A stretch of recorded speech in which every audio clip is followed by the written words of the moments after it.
कहानियों की इस अनोखी दुनिया में एक बार फिर आपका स्वागत है। आज की कहानी में है एक नया रोमांच, तो चलिए इसे शुरू करते हैं।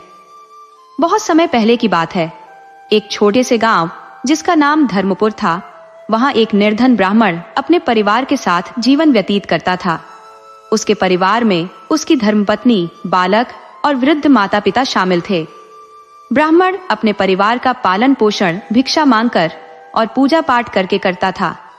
जो कुछ भी भिक्षा और पूजा से प्राप्त होता, उसी से उनकी गृहस्थी किसी तरह चलती थी। हालांकि यह कहना गलत न होगा कि उनके परिवार का निर्वाह तो हो रहा था, परंतु वास्तविकता यह थी कि कई बार ब्राह्मण और उसकी पत्नी को खाली पेट ही रात गुजारनी पड़ती थी। लेकिन ब्राह्मण की ईश्वर के प्रति असीम श्रद्धा थी।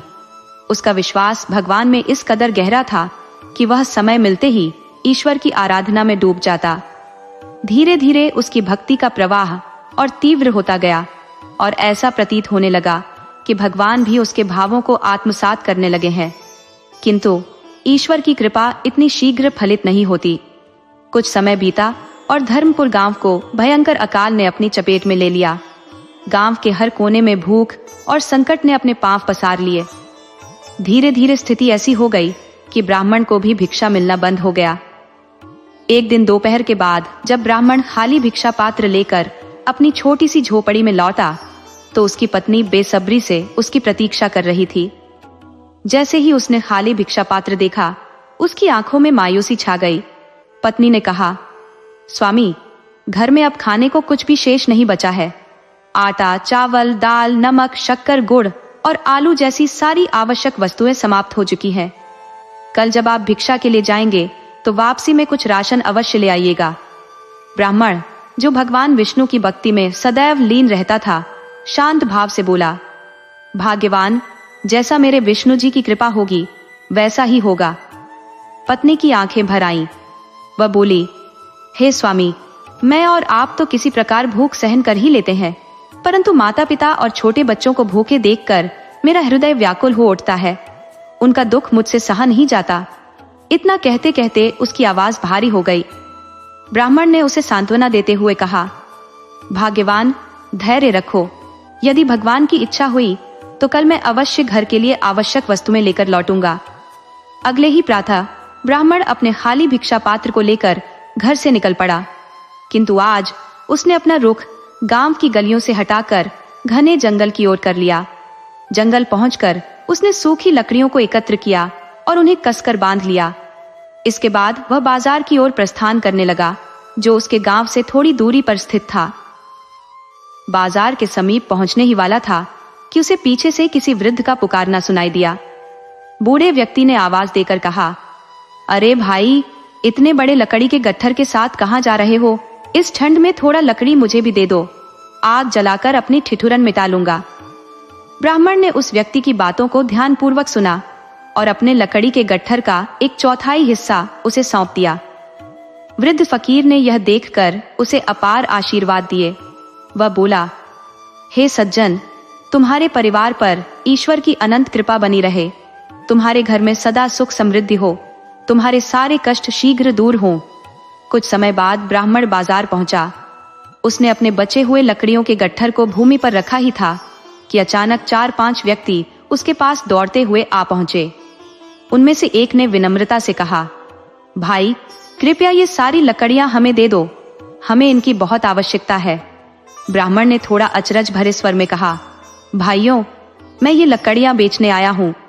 इस पर उनमें से एक व्यक्ति बोला, भैया, अभी हमारे पास पैसे नहीं है, लेकिन हमें तुरंत श्मशान घाट में इन लकड़ियों का उपयोग करना है। हमारे पिताजी की अंत्येष्टि के लिए इनकी सख्त जरूरत है। जैसे ही हमारी स्थिति ठीक होगी, हम यहीं आकर तुम्हारा पूरा भुगतान कर देंगे। ब्राह्मण ने उनके दुख को समझते हुए सहर्ष अपनी सारी लकड़ियां उन्हें सौंप दी। इसके पश्चात वह खाली हाथ अपने गांव की ओर लौटने लगा। रास्ते में उसकी आंखों के सामने अपने छोटे छोटे भूखे बच्चों के मासूम चेहरे और अपने वृद्ध माता पिता की आशा भरी निगाहें घूमने लगी। साथ ही अपनी पत्नी को दिया हुआ वह वचन भी याद आने लगा कि वह घर के लिए आवश्यक वस्तुएं लेकर लौटेगा। इन सब विचारों से उसका हृदय भारी हो गया और उसकी आंखें अश्रुपूर्ण हो उठी।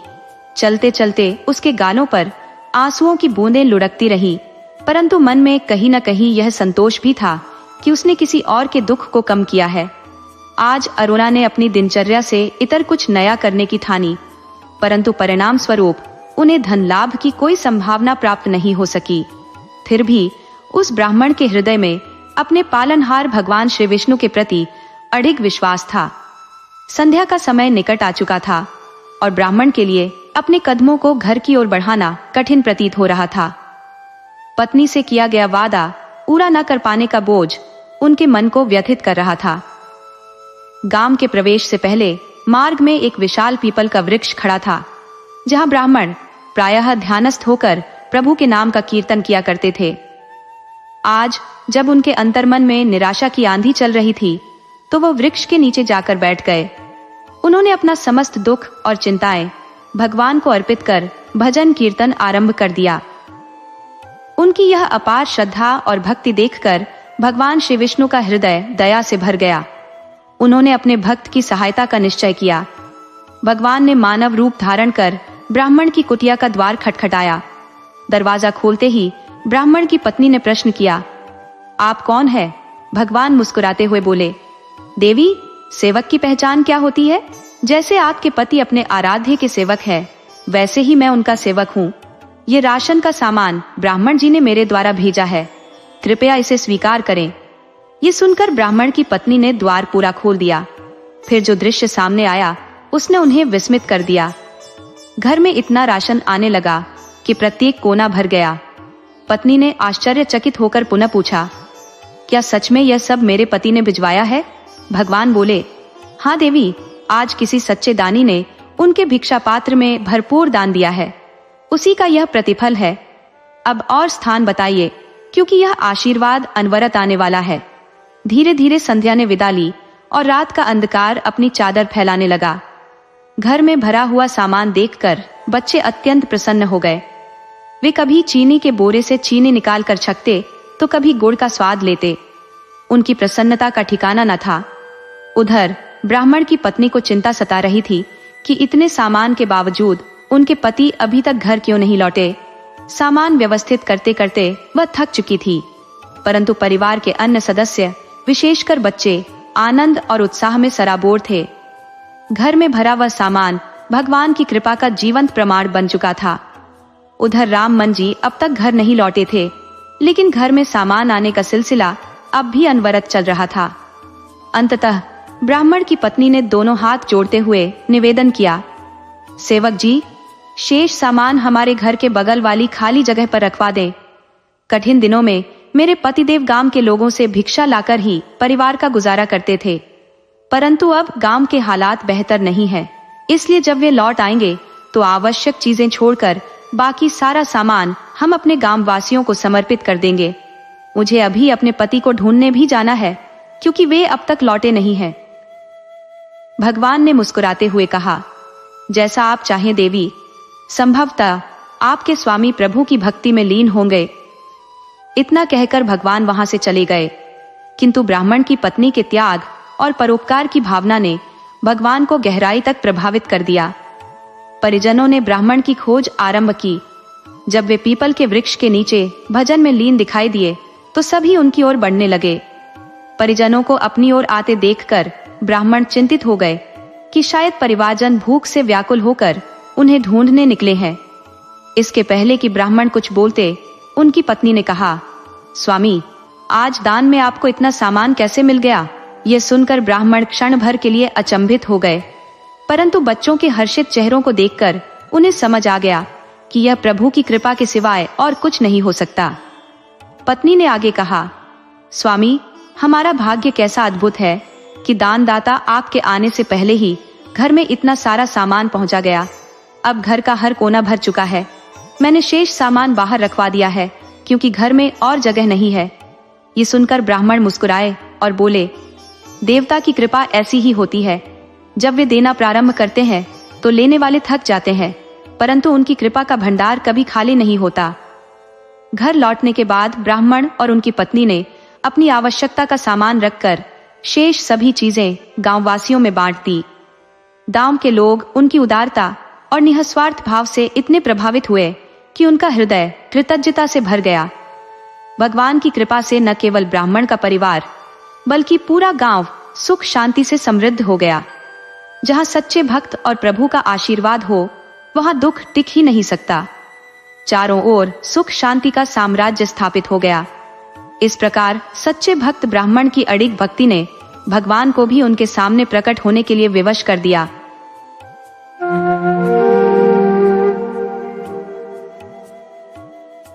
बहुत पुराने समय की बात है। एक ऐसा राजा था जो अद्वितीय था। अपनी नेक दिली, नियमों का पालन, कर्म में तत्परता और उदारता के लिए जाना जाता था। उसके राज्य में हर तरफ समृद्धि थी और किसी भी चीज की कोई कमी नहीं थी। परंतु राजा के मन में एक ही व्यथा थी, उसके पास कोई संतान नहीं थी। एक दिन उसके मंत्रियों ने उसे सलाह दी कि महाराज, कई राजा अनेक विवाह करते हैं। अगर आपके कई वर्ष विवाह को हो गए हैं और तमाम उपचार के बाद भी संतान का आगमन नहीं हुआ है तो आप दूसरी शादी कर सकते हैं। संभव है कि नई रानी से संतान का सुख प्राप्त हो जाए, लेकिन दूसरी रानी के साथ विवाह के बाद भी समय बीतता गया और कोई संतान नहीं हुई। इस प्रकार राजा ने एक के बाद एक विवाह किए और अंततः 7 रानियां आ गईं, किंतु संतान का आशीर्वाद नहीं मिला। राजा अब अत्यधिक निराश रहता था। उसकी हृदय की पीड़ा बढ़ती जा रही थी। राजा के मन में यह चिंता समाई रहती थी कि उसके बाद राज्य का उत्तरदायित्व कौन संभालेगा। यह चिंता धीरे धीरे उसकी अंतरात्मा को कचोटने लगी। एक दिन उसके राज्य में एक महात्मा का आगमन हुआ और राजा ने उनका भव्य स्वागत किया। राजा ने महात्मा से कहा, महात्मा जी, मेरे राज्य में हर ओर सुख और शांति है, फिर भी मेरे मन में एक गहरी चिंता है। महात्मा ने कहा, महाराज, सब कुछ होते हुए भी आप दुखी क्यों हैं?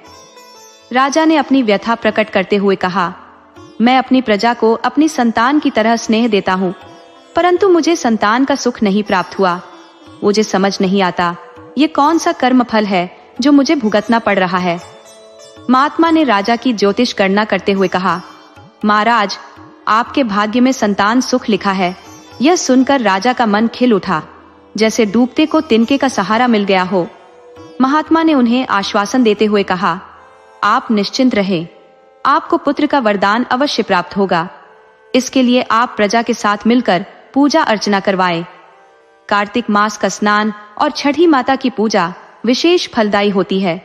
छठी माता की कृपा से संतानहीन को संतान, निर्धन को धन और अपंग को अंगों की प्राप्ति होती है। माता सबकी मनोकामना पूर्ण करती है। राजा ने महात्मा को दान दक्षिणा देकर विदा किया और उनके उपदेश का पालन करने का संकल्प लिया। जब राजा अपनी रानियों के पास पहुंचे और महात्मा द्वारा कही बात बताई तो बड़ी रानियों ने संशय भरे स्वर में कहा, महाराज, हमने हर संभव उपाय किए, हर वैद्य और औषधि का सहारा लिया, किंतु कोई लाभ नहीं हुआ। ऐसे में यह पूजा अर्चना क्या परिवर्तन ला पाएगी? राजा उनकी बात सुनकर मौन रह गए, परंतु वे छोटी रानी राजरानी के पास गए। राजरानी राजा को अत्यंत प्रेम करती थी और बुद्धिमान भी थी। राजा भी राजरानी पर विशेष स्नेह रखते थे। राजा की अन्य 6 रानियों के मन में राजरानी के प्रति एक गहरी ईर्ष्या और जलन की भावना थी। वे देखती थी कि राजा विशेष स्नेह के साथ राजरानी के पास गए और महात्मा की बात का उल्लेख किया। राजरानी ने राजा को आश्वस्त करते हुए कहा, महाराज, आप चिंता न करें, मैं अवश्य ये सब विधि पूर्वक करूंगी। कार्तिक स्नान करूंगी, छठी मैया की पूजा पूरी श्रद्धा से करूंगी और संतान प्राप्ति के सभी उपाय अपनाऊंगी।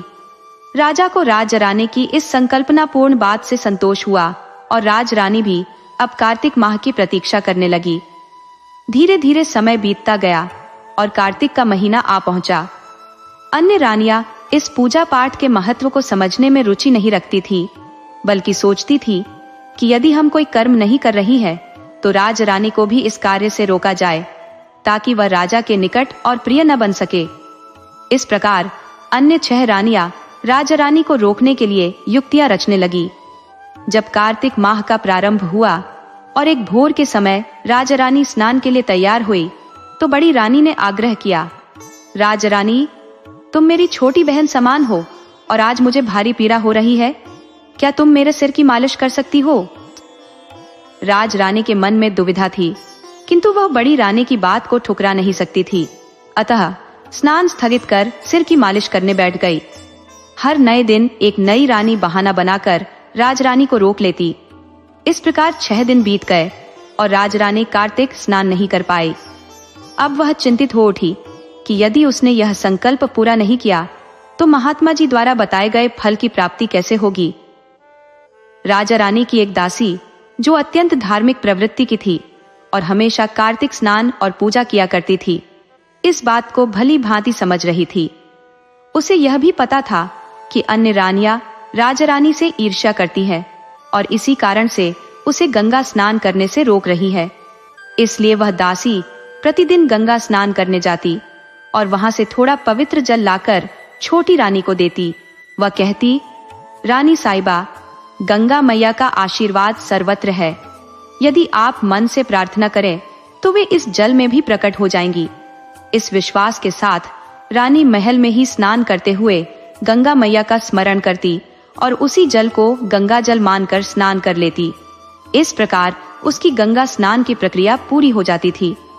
महल में ही उस दासी ने तुलसी का एक पौधा रोप दिया था और वह उसकी नियमित पूजा करती। गणेश जी, कार्तिकेय जी और अन्य देवताओं की कहानियां सुनाते हुए वह रानी को धर्म की शिक्षा देती। रानी इन कहानियों को आत्मीयता और पूर्ण श्रद्धा से सुनती। वह निस्वार्थ सेवा भावना से परिपूर्ण और सरल हृदय की थी। उसका उद्देश्य किसी को भी पीड़ा पहुंचाना नहीं था। धीरे धीरे कार्तिक माह का अंत आया और अमावस्या के बाद छठ का पर्व समीप आया। महल के बाहर प्रजा छठ पूजा की तैयारियों में जुटी थी, परंतु महल के भीतर बड़ी रानियां योजना बना रही थी कि किसी भी प्रकार से छोटी रानी को छठ पूजा करने से रोका जाए। छोटी रानी ने श्रद्धा पूर्वक संकल्प लिया था कि वह उपवास रखेगी, चने की दाल और सादा भोजन करेगी और सूर्य को अर्घ्य अर्पित करेगी। इस निर्णय पर बड़ी रानियां भड़क उठी और उसे फिर से रोका। वे ताने कसते हुए बोली, रानी जी, ये क्या साधारण भोजन लेकर बैठी है? महल में 56 प्रकार के भोग बनने चाहिए और आप इस प्रकार का अन्न ग्रहण कर रही है? यह तो हमारे कुल का अपमान है। रानी ने विनम्रता से कहा, मैं भगवान के लिए यह भोजन बना लूंगी। इस पर बड़ी रानी उपहास करते हुए बोली, तुम्हारे ऐसे कर्मों से हमारे कुल की मर्यादा का क्या होगा? महल में इतनी दासियां होने के बावजूद तुम स्वयं भोजन बनाओगी? यह तो हमारे लिए अपमान की बात है। रानी ने उनके कहे शब्दों को चुपचाप सह लिया, परंतु उसकी दासी चुप नहीं बैठी। वह बाहर जाकर छठ पूजा करती, प्रसाद बनाती और उसे छोटी रानी को भेंट करती। रानी प्रेम पूर्वक उसे ग्रहण करती और संतुष्ट हो जाती, जबकि वह भली भांति जानती थी कि अन्य रानियां उसे पूजा पाठ करने से रोकने के लिए कोई न कोई बहाना बनाती रहती थी। दासी ने अपना संकल्प नहीं छोड़ा। वह प्रतिदिन कार्तिक स्नान करती और गणेश जी, कार्तिकेय जी, लक्ष्मी जी और विष्णु जी की कथाएं रानी को सुनाती। रानी इन कहानियों को बड़े भावुक होकर सुनती और आस्था से भर उठती।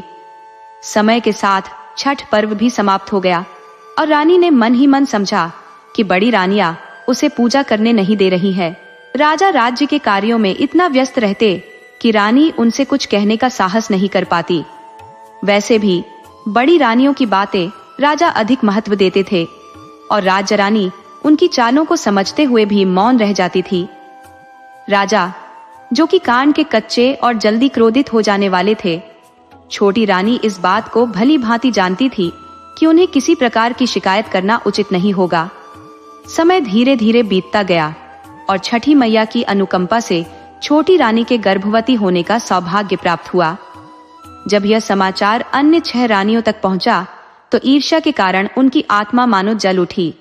वे असमंजस में थी कि छोटी रानी गर्भवती कैसे हो सकती है, जबकि उसे पूजा पाठ तक नहीं करने दिया गया था। इस समाचार से राजा का हृदय उल्लास से भर गया, लेकिन बाकी रानियां, जो दिखावे में बड़ी प्रेम से कहती, महाराज, हम भी मां बनेंगे और बड़े होने का दावा करती, वास्तव में अंदर से जलन से भरी थी। राजा अपने सभी रानियों के प्रति समान दृष्टिकोण रखते थे और छोटी रानी को लेकर वे चिंता मुक्त थे, क्योंकि बड़ी रानियां उनके समक्ष प्रेम से परिपूर्ण व्यवहार करती। लेकिन सच्चाई यह थी कि बाकी रानियां छोटी रानी से मन ही मन ईर्ष्या करती थी, क्योंकि वह सुंदर, समझदार और कोमल स्वभाव की थी, जिसके कारण महल के सभी सेवक और दासियां भी उससे विशेष स्नेह करते थे। यह सब देखकर बाकी 6 रानियों के लिए छोटी रानी सहन करना कठिन हो गया था, और अब तो उसकी गर्भवती होने की स्थिति से उनका जलन और बढ़ गया। अपने इस द्वेष में वे उसे हानि पहुंचाने के उपायों की योजना बनाने लगी। वे कहने लगी, महाराज, अब छोटी रानी का ध्यान हम रखेंगे। इस बहाने वे उसकी भोजन में हानिकारक वस्तुएं मिलाने लगी ताकि गर्भ को हानि पहुंचे। परंतु छठी मैया की कृपा से छोटी रानी का स्वास्थ्य नष्ट होने के बजाय ठीक बना रहा। यह देख रानियां अचंभित हो जाती कि आखिर उसकी सेहत पर असर क्यों नहीं हो रहा। छोटी रानी पूजा पाठ में लीन रहती, सत्संग करती और कीर्तन का आनंद लेती। उसकी यह आस्था अन्य रानियों को सहन नहीं होती। वे राजा से शिकायत करती कि इस अवस्था में पूजा पाठ करना उचित नहीं। राजा बड़ी रानियों की बातों में आकर छोटी रानी को पूजा से विरत रहने का आदेश दे देते, जिससे रानी का मन खिन्न हो जाता। समय बीतता रहा और धीरे धीरे वह दिन निकट आया जब रानी का प्रसव काल समीप था। राजा अक्सर छोटी रानी की चिंता में व्यस्त रहते और महल आकर उसकी देखभाल करते। इस पर बड़ी रानियां कहती, महाराज, आप राज्य के कार्यों पर ध्यान दीजिए। यहाँ तो हम सभी बहनें छोटी रानी की पूरी देखभाल करेंगी। राजा इस बात से निश्चिंत होकर राज्य कार्य में जुट जाते और एक दिन दौरे पर चले गए। इसी बीच छोटी रानी को प्रसव वेदना आरंभ हो गई। भोली भाली रानी, जो इस अनुभव से अनभिज्ञ थी, अपनी बड़ी बहनों से बोली, दीदी, मुझे बहुत पीड़ा हो रही है। समय निकट आ गया है, कृपया दाई माँ को बुला दीजिए। बड़ी रानी ने सहानुभूति पूर्वक कहा, ठीक है, हम दाई माँ को बुला रहे हैं। फिर उन्होंने दाई माँ को बुलवाया। जब प्रसव के बाद छोटी रानी ने एक सुंदर राजकुमार को जन्म दिया तो ईर्ष्यालु रानियों ने दाई माँ को लालच दिया कि वह नवजात शिशु को कहीं बाहर ले जाकर मार दे और उसकी जगह ईंट पत्थरों को रख दे। इस प्रलोभन के कारण दाई माँ ने शिशु को कपड़े में लपेटा और चुपके से बाहर निकल गई। प्रसव के बाद बेहोश हुई रानी जब होश में आई तो उसने देखा कि उसका बच्चा उसके पास नहीं है। वह बिलखने लगी और कहने लगी, मैंने तो एक बच्चे को जन्म दिया है, मेरा बच्चा कहाँ है? ईर्ष्यालु रानियों ने उसे धमकाकर कहा, तूने हमारे कुल की नाक कटवा दी। देखो, तूने ईंट पत्थरों को जन्म दिया है। जब राजा को यह खबर मिली कि रानी ने संतान को जन्म दिया है तो वे तीव्रता से महल की ओर दौड़े, मगर वहां पहुंचते ही बड़ी रानियां विलाप करने लगी और कहने लगी, महाराज, यह क्या हुआ? रानी तो हमें और आपको धोखा दे रही थी। इसने बच्चे की बजाय ईंट पत्थरों को जन्म दिया है। राजा ने बड़ी रानियों से प्रश्न किया, क्या कभी ऐसा सुना है कि कोई स्त्री ईंट पत्थरों को जन्म देती है? रानियों ने जवाब दिया, महाराज, हम झूठ नहीं बोल रहे, आप दाई माँ से पूछ लीजिए। दाई माँ ने भी सच्चाई छुपाते हुए रानियों की बात का समर्थन किया और एक तरफ रखे ईंट पत्थरों की ओर इशारा कर दिया। महल से बाहर निकलते समय दाई माँ नवजात राजकुमार को लेकर नदी के किनारे एक बांस की टोकरी में रखकर बहाने के लिए चल दी। संयोगवश वहीदा नामक दासी, जो रानी की प्रिय सेविका थी, कार्तिक मास में गंगा स्नान हेतु वहां आई हुई थी। छठ पूजा का पवित्र अवसर निकट था। उसने टोकरी में लिपटे कपड़ों को देखा और तुरंत पहचान लिया कि यह महल के वस्त्र हैं। वहीदा समझ गई कि यह उसकी रानी का नवजात शिशु है, जिसे षड्यंत्र पूर्वक अन्य रानियों ने नदी में प्रवाहित कर दिया है। परंतु छठी माता की अनुकंपा से बच्चा सकुशल उसके हाथों लग गया। वहीदा उस बालक को अपने घर ले आई और किसी को इस घटना की भनक तक न लगने दी। वह मन ही मन जानती थी कि महल में उस मासूम की जान को खतरा है, अतः उसने अपने मन में ही तय कर लिया कि वह उसे अपने संतान की तरह पालेगी। दूसरी ओर राजा क्रोध में थे और छोटी रानी पर कड़े शब्दों में दोषारोपण कर रहे थे। तुमने हमें अपमानित कर दिया है, तुमने हमारे साथ छल किया है। बेचारी छोटी रानी आंसू बहाते हुए प्रार्थना करती रही, परंतु राजा के हृदय पर उसका कोई प्रभाव न पड़ा। अंततः राजा ने उसे महल से निर्वासित कर दिया। अब रानी दर दर भटकने लगी। गांव गांव में जाती, जहां लोग उसे पहचानते थे वे भोजन दे देते, कुछ अपने घर ठहरने का अवसर प्रदान करते तो कुछ उसके असहाय मन को सांत्वना देते। किंतु वह पगली सी हो चुकी थी। अपने पुत्र के वियोग से उसका हृदय विदीर्ण हो रहा था। वह दुख के सागर में डूबती चली गई। इधर वहीदा भी अपने गांव लौट आई थी। बड़ी रानियों के षड्यंत्र ने उसे महल से निकलवा दिया था, क्योंकि वे जानती थी कि वहीदा के होते हुए उनका दुष्टतापूर्ण इरादा कभी पूरा नहीं होगा। उन्होंने उस पर चोरी का झूठा इल्जाम लगाकर उसे पहले फांसी दिलवाने का प्रयास किया था, किंतु छोटी रानी की विनती पर राजा ने सजा को नरम कर उसे राज्य से बाहर कर दिया था। वहीदा की ममता और छठी माता की अनुकंपा से संयोगवश उसे रानी का पुत्र मिल गया और उसने उसे अपने ही पुत्र की भांति पालना आरंभ कर दिया। वर्षों बीतते बीतते एक दिन उसी दासी ने रानी को भी अपने गांव में भटकते देखा। रानी की दयनीय स्थिति देखकर वहीदा ने तुरंत उसे पहचान लिया, किंतु रानी अब किसी से बातचीत नहीं करती थी। वह बस रोते हुए भटकती रहती। जिसे जो कुछ दे देता वह चुपचाप ले लेती। दासी उसे अपने घर ले आई, उसकी सेवा में जुट गई और अपने प्यार और देखभाल से उसे संबल देने लगी। रानी की गोद में जैसे ही बच्चे को रखा गया, उसकी मानसिक स्थिति में धीरे धीरे सुधार होने लगा। वह उसे अपने सीने से लगाती, ममता से अपना दूध पिलाती और राजकुमार को बढ़ते हुए देखती। समय अपनी गति से बीतता गया और रानी अब दासी के साथ एक छोटे से घर में रहने लगी। उनके जीवन में स्थिरता आई और रानी भी अपनी स्थिति को स्वीकार कर चुकी थी। दासी ने एक दिन रानी को सच्चाई से अवगत कराया कि महल में किस तरह उसके साथ छल किया गया था और रानी को यह यकीन दिलाया कि ये बालक सच में उसका ही पुत्र है। रानी ने कहा, मैं अपने पुत्र के साथ इस अभावग्रस्त जीवन में संतोष से रह लूंगी, परंतु उस महल में कभी नहीं लौटूंगी जहां मेरे बच्चे के प्राणों का संकट हो।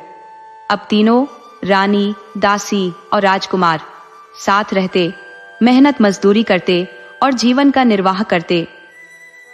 इस बीच राजा की स्थिति और अधिक बिगड़ने लगी। अपनी वंश वृद्धि की चिंता में वह बेचैन रहने लगे थे। उनके मन में सवाल उठता कि संतान के बिना राज्य का भविष्य क्या होगा।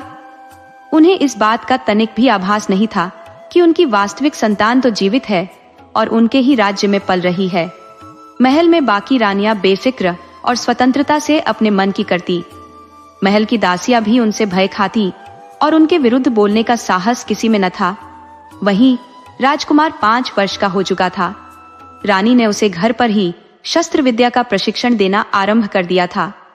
रानी जानती थी कि उसकी संतान राजकुमार है, अतः उसमें एक योद्धा के गुण होने चाहिए।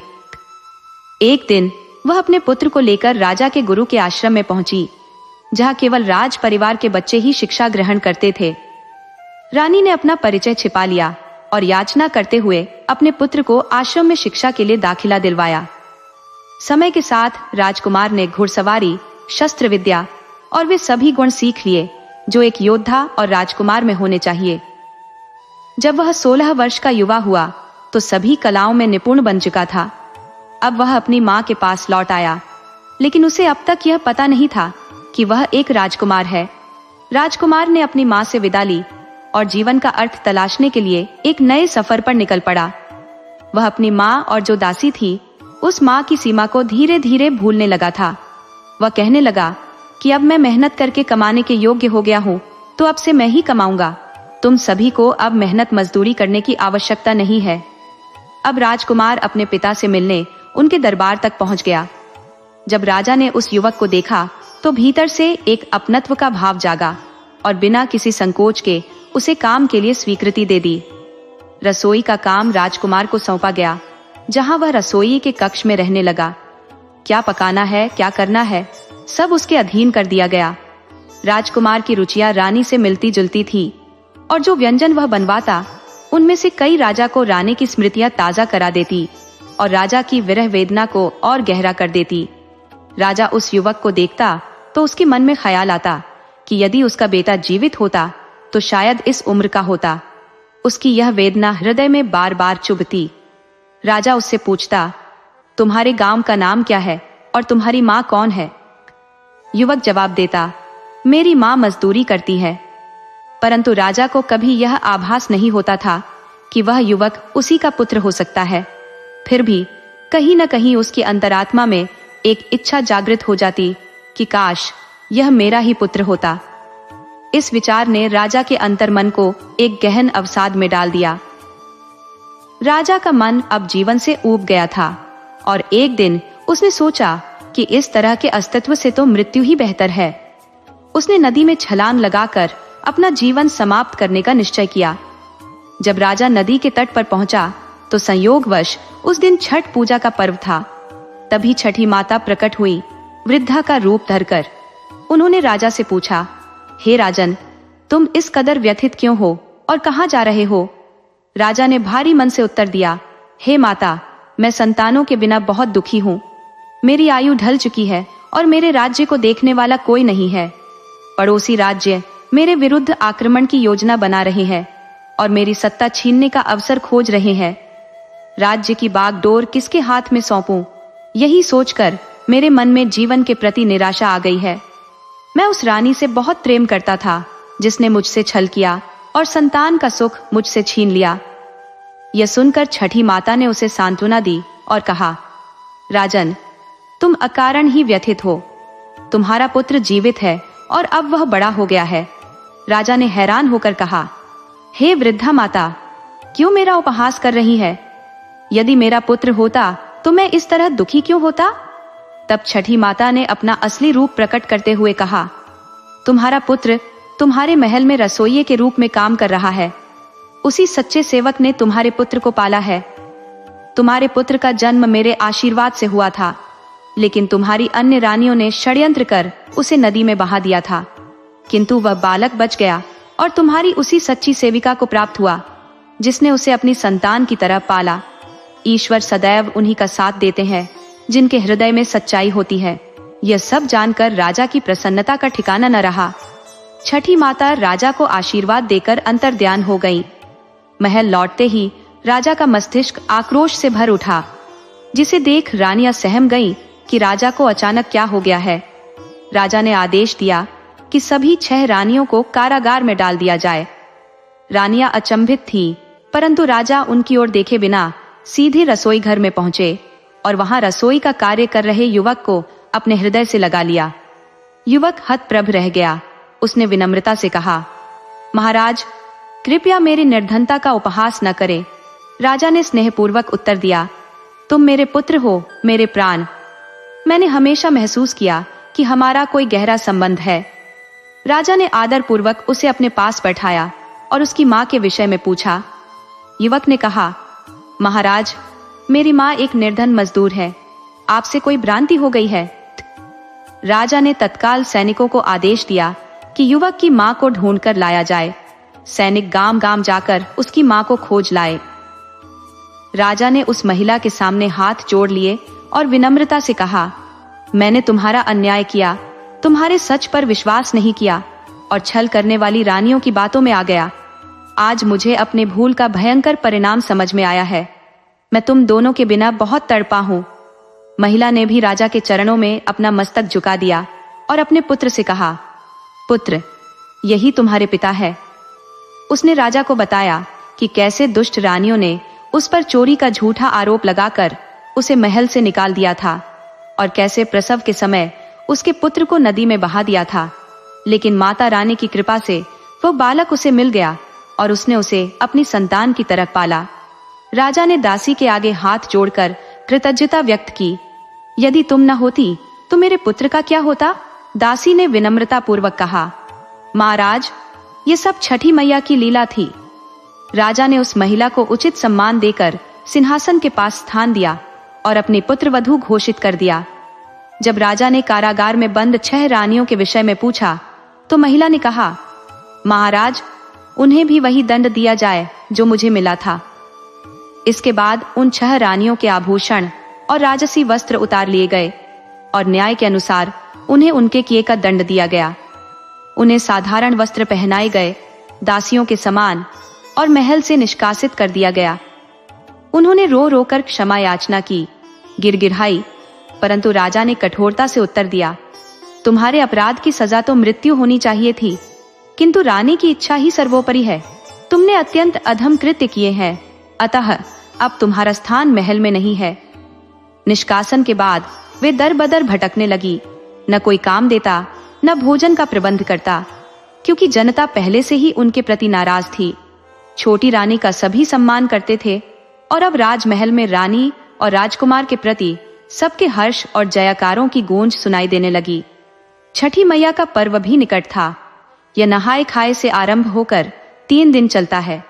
रानी ने राजा से कहा, मुझे छठी मैया का व्रत करना है और पूजा अर्चना संपन्न करनी है।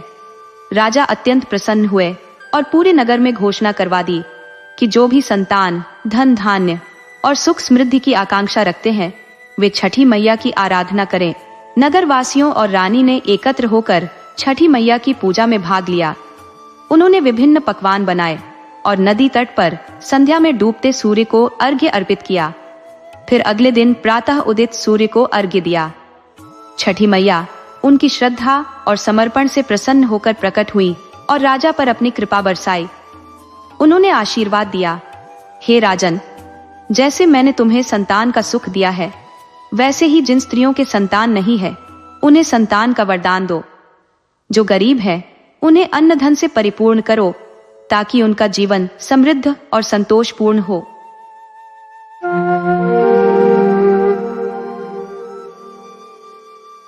बहुत समय पहले की बात है। एक प्रतापी राजा थे जिनका नाम सूरजमल सिंह था। उनकी 2 रानियां थीं, लेकिन राजा को अब तक संतान सुख प्राप्त नहीं हुआ था। संतानें होती, परंतु उनके जन्म के तुरंत बाद उनका देहांत हो जाता। इस दुर्भाग्य ने राजा को अत्यंत व्यथित कर रखा था। आज फिर रानी का प्रसव का समय था और राजा अत्यधिक चिंतित होकर महल में इधर उधर टहल रहे थे। तभी उनकी माता, राजमाता, उनके पास आई और स्नेहपूर्वक बोली, बेटा, चिंता मत करो, सब ठीक होगा। राजा ने भारी मन से कहा, माँ, मेरे ही साथ ऐसा क्यों हो रहा है? मैंने कौन सा अपराध किया है? मैं धार्मिकता के मार्ग पर चलता हूँ, दान पुण्य करता हूँ, साधु संतों की सेवा करता हूँ, फिर भी मेरी खुशियों पर यह काला साया क्यों छाया हुआ है? ऐसा कौन सा पुण्य कर्म है जो मुझसे छूट गया है? कुछ क्षण चुप रहने के बाद उन्होंने कहा, आखिर ऐसा क्यों हो रहा है कि मुझे संतति सुख नहीं मिल रहा? क्या मेरे भाग्य में खुशियां नहीं है? राजमाता ने उन्हें सांत्वना देते हुए कहा, ऐसी कोई बात नहीं है बेटा, भगवान अवश्य तुम्हारी पुकार सुनेंगे, थोड़ा धैर्य रखो। इसी बीच दाई माँ आई, जिसने राजा की तरफ एक ऐसा चेहरा किया जो स्पष्ट कर रहा था कि कोई दुखद समाचार लेकर आई है। बावजूद इसके राजा के मन में एक छोटी सी उम्मीद बची हुई थी कि शायद अच्छी खबर मिलेगी। उन्होंने दाई की बात का इंतजार किया। दाई ने धीमे स्वर में कहा, महाराज, इस बार भी वही हुआ जो पहले होता आया है। राजा गुस्से में चिल्लाए, चुप हो जाओ और यहां से निकल जाओ, तुम्हें यह समाचार सुनाने के लिए नहीं बुलाया था। राजमाता ने दाई को शांत करने की कोशिश की और कहा, इस बेचारी का क्या दोष, ये सब तो भाग्य का खेल है। उन्होंने फिर पूछा, क्या हुआ? दाई ने भारी मन से कहा, रानी चंद्रभागा का बेटा भी जन्म लेते ही मर गया, केवल 6 महीने का था, वह कैसे जीवित रह पाता? राजमाता ने खुद से सवाल किया, ये क्यों हो रहा है? दोनों रानियों के बच्चे गर्भ में ही क्यों मर जाते हैं? यह सुनकर राजा सूरजमल सिंह निराश होकर अपने माथे पर हाथ रखकर बैठ गए।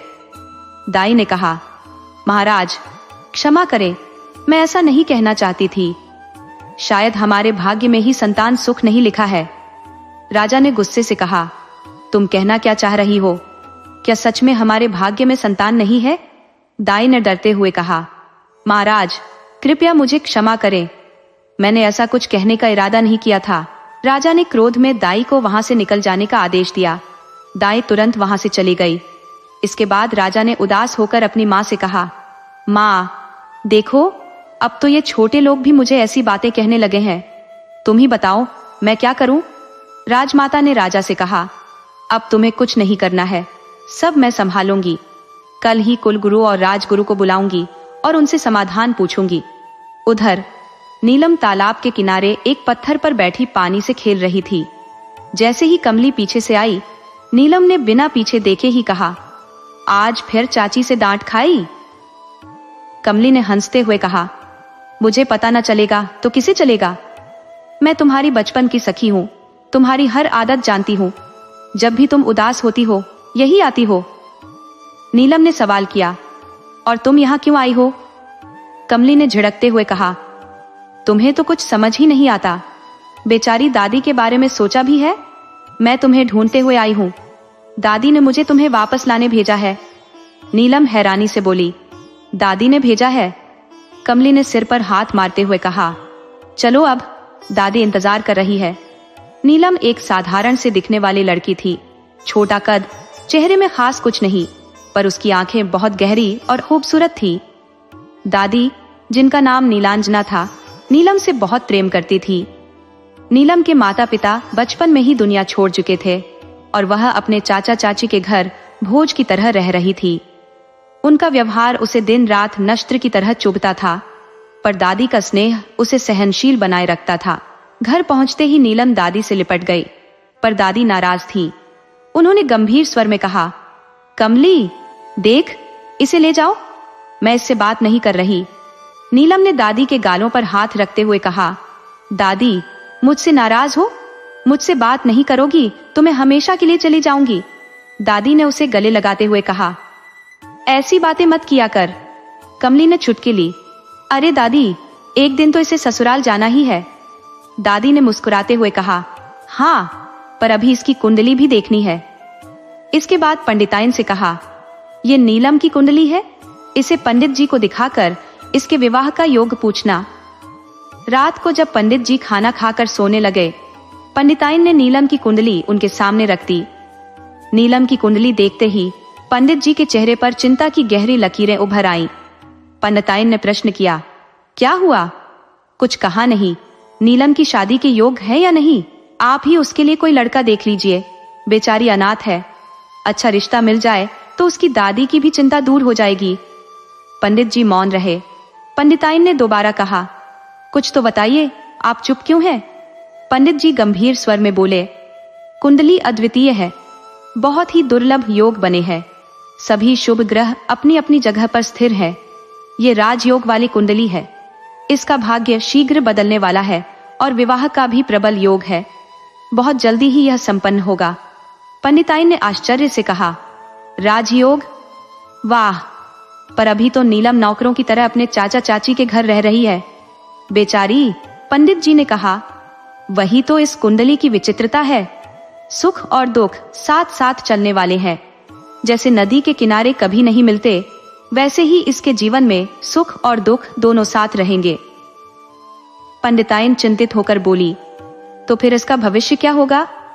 पंडित जी ने सांत्वना दी, घबराओ मत, जीवन में दुख और सुख दोनों का आना जाना लगा रहता है। तुम बस नीलम की अम्मा को यह खुशखबरी दे दो कि विवाह का प्रबल योग है और रिश्ता घर बैठे ही आ जाएगा। पंडिताइन ने मुस्कुराते हुए कहा, मैं कल सुबह ही अम्मा को बताऊंगी। इधर राजमहल में रानी माँ ने कुलगुरु और राजगुरु को बुलाया।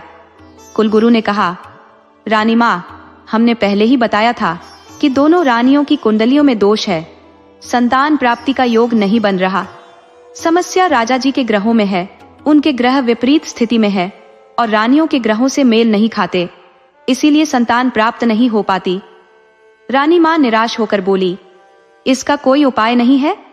राजगुरु ने गंभीरता से कहा, रानी माँ, केवल एक उपाय है। राजा जी का विवाह ऐसी कन्या से हो जिसकी कुंडली में सभी ग्रह शुभ स्थान पर हो और दोनों की कुंडलियां मेल खा जाएं, तभी राज्य को उत्तराधिकारी प्राप्त होगा। रानी माँ चौंकते हुए कहती है, क्या एक और विवाह? सूर्य प्रताप सिंह इसके लिए कभी तैयार नहीं होगा। वह तो चंद्रप्रभा से विवाह करने के लिए बड़ी मुश्किल से राजी हुआ था, पहले ही स्पष्ट मना कर दिया था। बाद में उसकी सुंदरता देखकर ही हामी भरी थी। राजगुरु गंभीरता से कहते हैं, रानी माँ, हमने हर पहलू से गणना की है, यही एकमात्र उपाय है। रानी माँ चिंतित स्वर में कहती है, पहले तो राजा कभी तैयार नहीं होंगे और अगर मान भी गए तो ऐसी लड़की कहाँ से ढूंढेंगे? कुलगुरु उत्तर देते हैं, यह कठिन जरूर है, पर आप चिंता मत करें। मैं तुरंत पूरे राज्य के पंडितों को इकट्ठा कर यह संदेश भेज देता हूँ कि यदि किसी को ऐसी कुंडली वाली कन्या का पता हो तो हमें तुरंत सूचित करें। रानी माँ एक लंबी सांस लेते हुए कहती है, आप वह लड़की ढूंढिए, राजा को मनाने की जिम्मेदारी मेरी रहेगी। रानी माँ राजा को अपने कक्ष में बुलाती है। राजा आते ही पूछते हैं, माँ, आपने बुलाया? रानी माँ गंभीर स्वर में कहती है, हाँ बेटा, तुमसे एक बहुत महत्वपूर्ण बात करनी है। राजा कहते हैं, कहिए माँ। रानी माँ बोलती है, पहले वादा करो कि तुम हमारी बात मानोगे। राजा थोड़ा असमंजस में कहते हैं, माँ आप ऐसा क्यों कह रही हैं? हमारी जान भी आपके लिए हाजिर है, आप जो भी कहेंगी हम मानेंगे। रानी माँ धीरे से कहती है, बेटा तुम्हें एक और विवाह करना होगा। राजा ये सुनकर चौंकते हैं, माँ आप जानती हैं कि मैं और विवाह नहीं करना चाहता। रानी माँ समझाने के लहजे में कहती है, बेटा हमने तुम्हारी कुंडली देखी है, कुलगुरु का भी यही कहना है कि अगर तुम तीसरा विवाह करोगे तभी पुत्र रत्न की प्राप्ति होगी। राजा दृढ़ता से कहते हैं, माँ मैं और विवाह नहीं करना चाहता। रानी माँ गहरी चिंता से कहती है, क्या तुम नहीं चाहते कि हमारा वंश आगे बढ़े, राज्य को उत्तराधिकारी मिले? राजा कुछ देर सोचते हुए कहते हैं, माँ मैं चाहता हूं कि हमारा बेटा ही राज्य संभाले, पर मैं एक और विवाह नहीं कर सकता। रानी माँ प्यार भरे स्वर में कहती है, बेटा तुम्हारी इच्छा तभी पूरी होगी जब तुम यह विवाह करोगे, और तुमने मुझसे वादा भी किया है। आखिरकार राजा थके हुए स्वर में कहते हैं, ठीक है माँ, जैसा आप कहेंगी मैं वैसा ही करूंगा। राजा कमरे से चले जाते हैं और रानी माँ उन्हें जाते हुए देखती रहती है। मन ही मन सोचती है कि उन्होंने यह निर्णय केवल मेरे लिए लिया है, उनके दिल से यह विवाह करने की कोई इच्छा नहीं है। अगले दिन कुलगुरु महामंत्री को आदेश देते हैं कि राज्य के सभी पंडितों को बुलाया जाए। सभी पंडितों के सामने कुलगुरु कहते हैं, क्या किसी की नजर में ऐसी कन्या की कुंडली है जिसके सभी ग्रह शुभ स्थिति में हो और जो विवाह के योग्य हो? यदि हाँ तो हमें तुरंत बताएं, हमें ऐसी कन्या की तलाश है। यदि राजा सूर्य प्रताप सिंह का विवाह एक ऐसी कन्या से होता है तो न केवल राज्य समृद्ध हो जाएगा बल्कि हमें एक योग्य उत्तराधिकारी भी प्राप्त होगा। पंडित जी इस विचार से उल्लासित हो उठते हैं और कहते हैं, क्या अद्भुत संयोग है, कल ही मेरे पास एक कुंडली आई थी और वह अभी भी मेरे पास है। यह हमारे गांव की लड़की नीलम की कुंडली है जो इस परिस्थिति के अनुरूप है। कुलगुरु प्रसन्न होकर कहते हैं, यह तो अत्यंत शुभ समाचार है, हमें वह कुंडली दिखाइए। पंडित जी नीलम की कुंडली दिखाते हुए कहते हैं, यह कन्या निश्चय ही राज्य पर आए संकट को दूर करेगी। कुलगुरु ध्यान पूर्वक कुंडली का निरीक्षण करते हैं और फिर कहते हैं, यह निश्चित है कि ईश्वर भी हमारी सहायता कर रहे हैं। वे भी चाहते हैं कि राजा का विवाह शीघ्र हो। तभी राजमाता कमरे में प्रवेश करती है और कहती है, कुलगुरु जी आप बहुत सावधानी पूर्वक इस कुंडली का अध्ययन करें, इस बार मैं कोई भी जोखिम उठाना नहीं चाहती। कुलगुरु शांत स्वर में उत्तर देते हैं, राजमाता आप निश्चिंत रहे, मैंने इस कुंडली का बहुत ध्यान से परीक्षण किया है, सब कुछ ठीक है। फिर वे पंडित जी से कहते हैं, आप लड़की के परिवार से संपर्क करें। पंडित जी चिंता जताते हुए कहते हैं, वह परिवार अत्यंत निर्धन है, लड़की बहुत साधारण है और उसके माता पिता भी नहीं है। वह अपने चाचा चाची की दया पर जी रही है, वह राजसी जीवन शैली से अनभिज्ञ है। रानी माँ दृढ़ स्वर में कहती है, इससे हमें कोई फर्क नहीं पड़ता, हमें केवल यह चाहिए कि उस लड़की का विवाह हमारे पुत्र से हो जाए। आप तुरंत उसके परिवार से बात करें। राजमाता पंडित जी को निर्देश देती है, आप उनसे जाकर कहिए कि इस लड़की को राजा के लिए चुना गया है, वे इस प्रस्ताव को अस्वीकार क्यों करेंगे। इसके बाद राजमाता ताली बजाकर नौकरों को बुलाती है। नौकर एक बड़ा थाल लेकर आते हैं जिस पर रेशमी वस्त्र ढका हुआ था। रानी माँ जब वह वस्त्र हटाती है तो उसमें चमकते हुए हीरे, मोती और जवाहरात रखे होते हैं। रानी माँ कहती है, ये उपहार उस लड़की के परिवार को दे दीजिए। उधर पंडित जी जब नीलम की दादी से मिलते हैं तो हर्षपूर्वक कहते हैं, पंडिताइन की अम्मा लड्डू तैयार करो और नीलम की शादी की तैयारी शुरू कर दो। उसकी कुंडली में विवाह का योग बन रहा है और इसी महीने में उसकी शादी तय हो जाएगी। ये सुनकर दादी बहुत प्रसन्न होती है और पंडिताइन से कहती है, अरे लड्डू तो जरूर बनेंगे। पंडित जी ने बताया है कि नीलम का विवाह एक बहुत बड़े घर में होगा। दादी भावुक होते हुए कहती है, अगर मेरी नीलम की किस्मत खुल गई तो वह सभी दुखों से मुक्त हो जाएगी, उसने बहुत कष्ट सहा है। नीलम की चाची व्यंग्य से कहती है, अरे, ऐसे बातें कर रही हो जैसे कोई राजा आकर हमारी नीलम से विवाह कर लेगा। दादी की आंखों में क्रोध की आग दधक उठी। वह कहने लगी, तुझे क्या परेशानी हो रही है? हाँ, सुन ले कोई भी, राजा आकर ही मेरी नीलम से ब्याह रचाएगा। चाची व्यंग्य करते हुए बोली। अम्मा जी, मैं भी यही तो चाहती हूँ कि यह मनहूस जल्दी से जल्दी यहाँ से निकल जाए। कौन करेगा इससे शादी? देखो ना मेरी रूपा को, कितनी खूबसूरत है। नीलम से 2 साल छोटी है और उसके लिए अभी से रिश्ते आ रहे हैं। दादी ने कड़वाहट भरे स्वर में उत्तर दिया। बहू, जरा तमीज से बोल। मेरी नीलम में कोई कमी नहीं है, वो भी सुंदर है, बस उसकी किस्मत खराब रही। दादी के इस जवाब पर चाची मुंह दबाकर हंसने लगी। दादी ने फिर कहा, और कौन तुम्हारे सीने पर मूंग दल रही है? दिन भर तो बैल की तरह सारे घर के काम करती है, तब जाकर उसे 2 वक्त की रोटी मिलती है। दरवाजे के पीछे खड़ी नीलम यह सब सुन रही थी। उसकी आंखों में आंसू भर आए। वह सोचने लगी, मेरे साथ ही ऐसा क्यों होता है? क्यों मेरे माता पिता नहीं है? अगर वे होते तो मुझे भी कोई प्यार करता। गुरुदेवी ने नीलम को रोते हुए देख लिया और उसके पास आकर कहा, मत रो बेटी, मैं हूं ना तुझे प्यार करने के लिए। तू इन सब की बातों पर ध्यान मत दे। उन्होंने प्यार से उसके गालों पर हाथ फेरा और बोली, अब तो बस कुछ ही दिन की मेहमान है इस घर में, मुझे भी तुझसे जी भरकर प्यार करने दे। फिर जब ससुराल चली जाएगी, पता नहीं कब मौका मिलेगा। नीलम ने सुबकते हुए कहा, नहीं दादी, मुझे ससुराल नहीं जाना, मैं आपको छोड़कर कहीं नहीं जाऊंगी। दादी ने सांत्वना देते हुए कहा, बेटी, यह तो संसार की रीति है, एक दिन ससुराल जाना ही पड़ता है। देखना, वहां तुझे इतना प्यार मिलेगा कि तू यहाँ के सारे दुख भूल जाएगी। उधर नीमा राजा के पास जाकर बोली, बेटा देखो, भगवान ने हमारी सुन ली। कुलगुरु ने जिस तरह की लड़की बताई थी वह हमें मिल गई। राजा ने आश्चर्य से पूछा, इतनी जल्दी मिल गई? रानी मां ने प्रसन्न होकर कहा, हाँ बेटा, भगवान हमारे साथ है। मैं भी चाहती हूँ कि जल्द ही तुम्हारी शादी हो जाए। राजा ने थोड़ा रुककर कहा, रानी मां, अब देर किस बात की है? जल्द से जल्द शादी करा दीजिए। उसी समय रानीवास में रानी चंद्रभागा और रानी प्रभावती आपस में बात कर रही थी। चंद्रभागा बोली, दीदी, सुना है कि अब तीसरी रानी भी आने वाली है?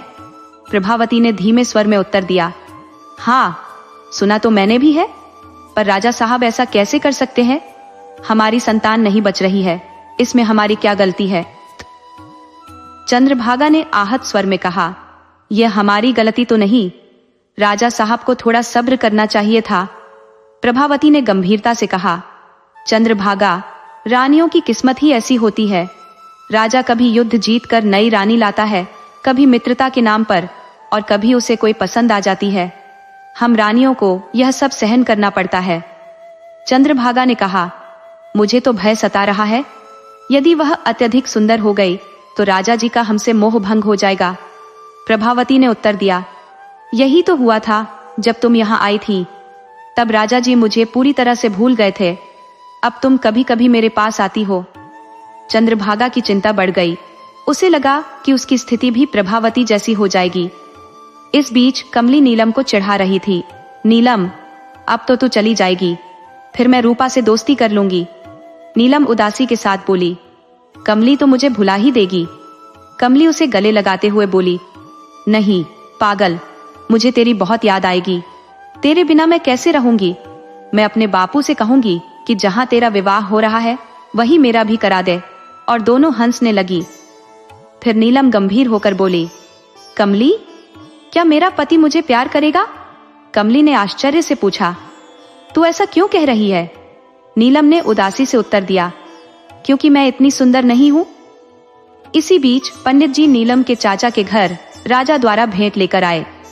जब बाजे की आवाज सुनकर आसपास के लोग और नीलम के घर के लोग बाहर निकले तो सभी को लगा कि किसी की बारात आ रही है। गांव में अक्सर ऐसा ही होता है, बच्चे तो बारात के साथ नाचने लगते हैं।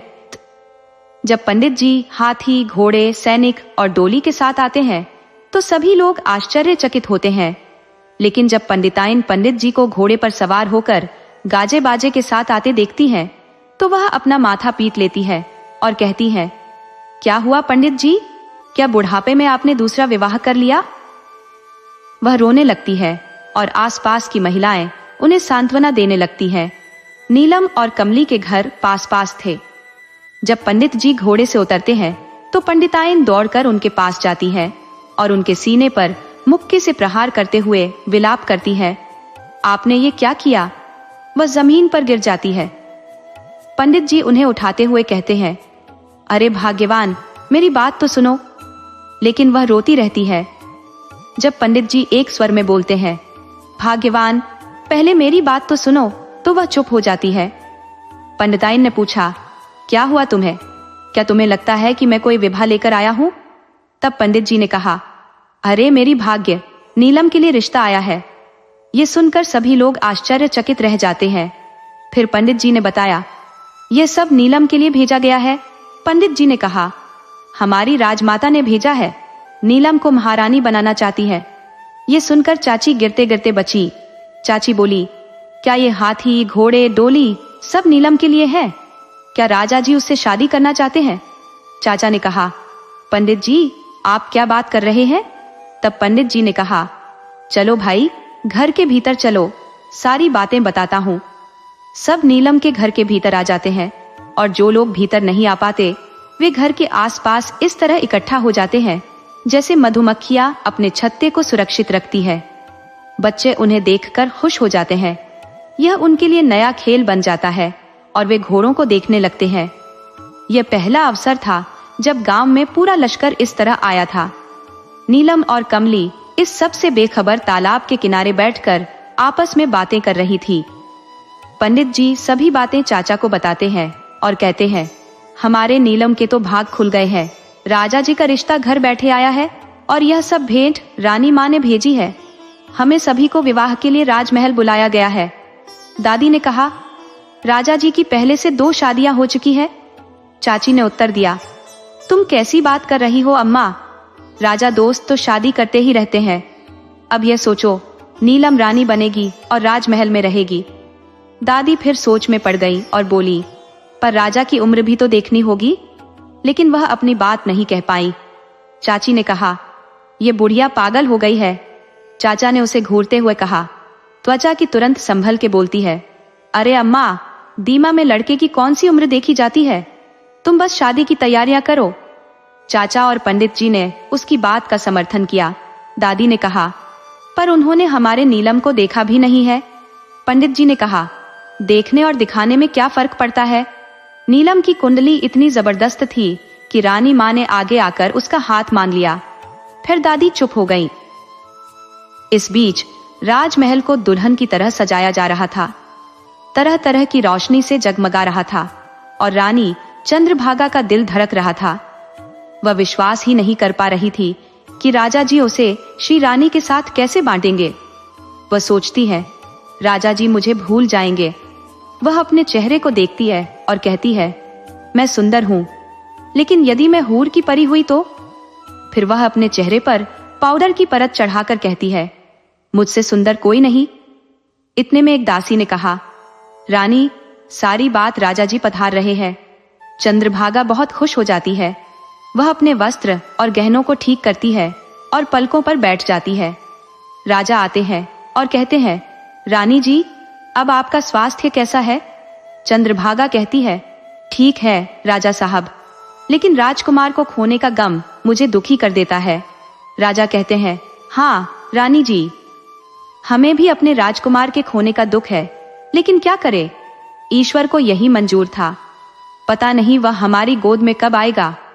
जंगल में बाबा राजा जी के पास आते हैं और उनकी गोद में सिर रखकर कहते हैं, इस बार हम जल्दी नन्हा सा राजकुमार अपनी गोद में लाएंगे। राजा कहते हैं, हम भी ईश्वर से दिन रात यही प्रार्थना करते हैं, लेकिन वह हमारी सुनते कहाँ है। तब चंद्रभागा ने पूछा, आप पी से शादी क्यों कर रहे हैं? राजा साहब कहते हैं, हम तो नहीं करना चाह रहे थे, पर रानी माँ का हुक्म है तो हमें मानना ही पड़ेगा। रानी माँ के खिलाफ तो हम जा नहीं सकते। रानी माँ ने कहा है और हमसे वादा भी लिया है, इसलिए हम अपने वादे से बंधे हुए हैं।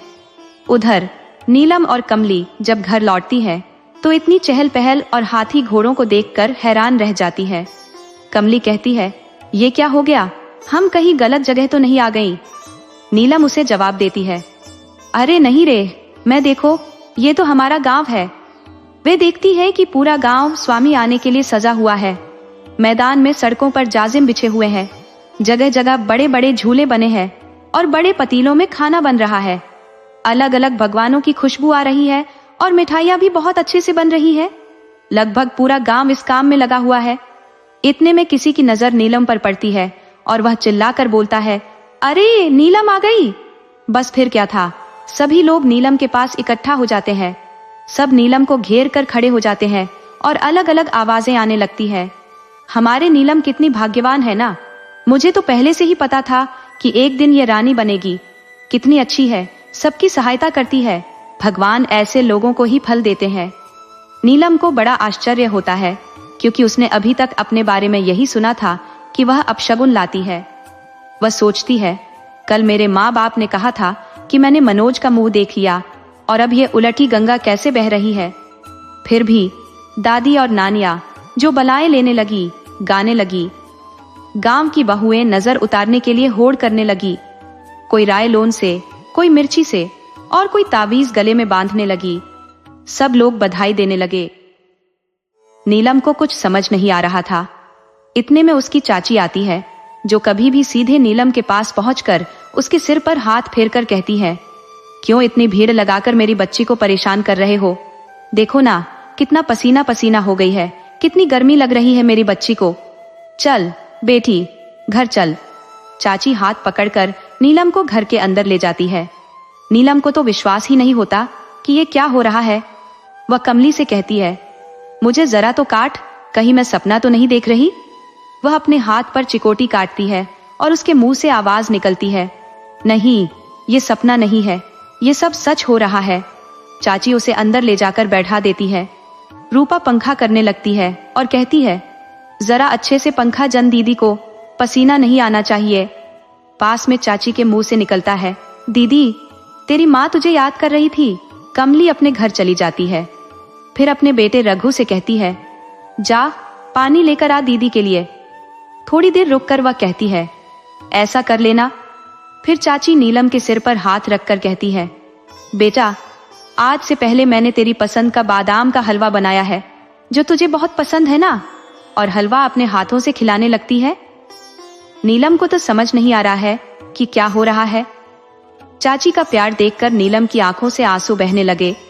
इतने में दादी आ जाती है और नीलम उठकर दादी के गले लगकर फूट फूट कर रोने लगती है। वह कहती है, दादी, ये सब क्या हो रहा है? मुझे कुछ समझ नहीं आ रहा। सब मुझसे इतना प्यार क्यों कर रहे हैं? बताओ ना दादी। जिस प्यार के लिए मैं इतनी तरसी हूँ, वो लोग जो मुझे कभी सीधे मुंह बात नहीं करते थे, आज मुझे सब क्यों प्यार दिखा रहे हैं?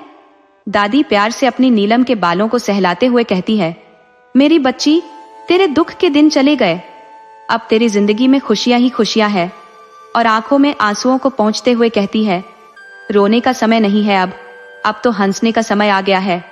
नीलम कहती है, दीदी, आपकी शादी में मैं तो रानी का लहंगा लूंगी। चाची हंसते हुए कहती है, तेरी दीदी तुझे एक या दो नहीं, सैकड़ों लहंगे बनवा देगी, उसे किस चीज की कमी है।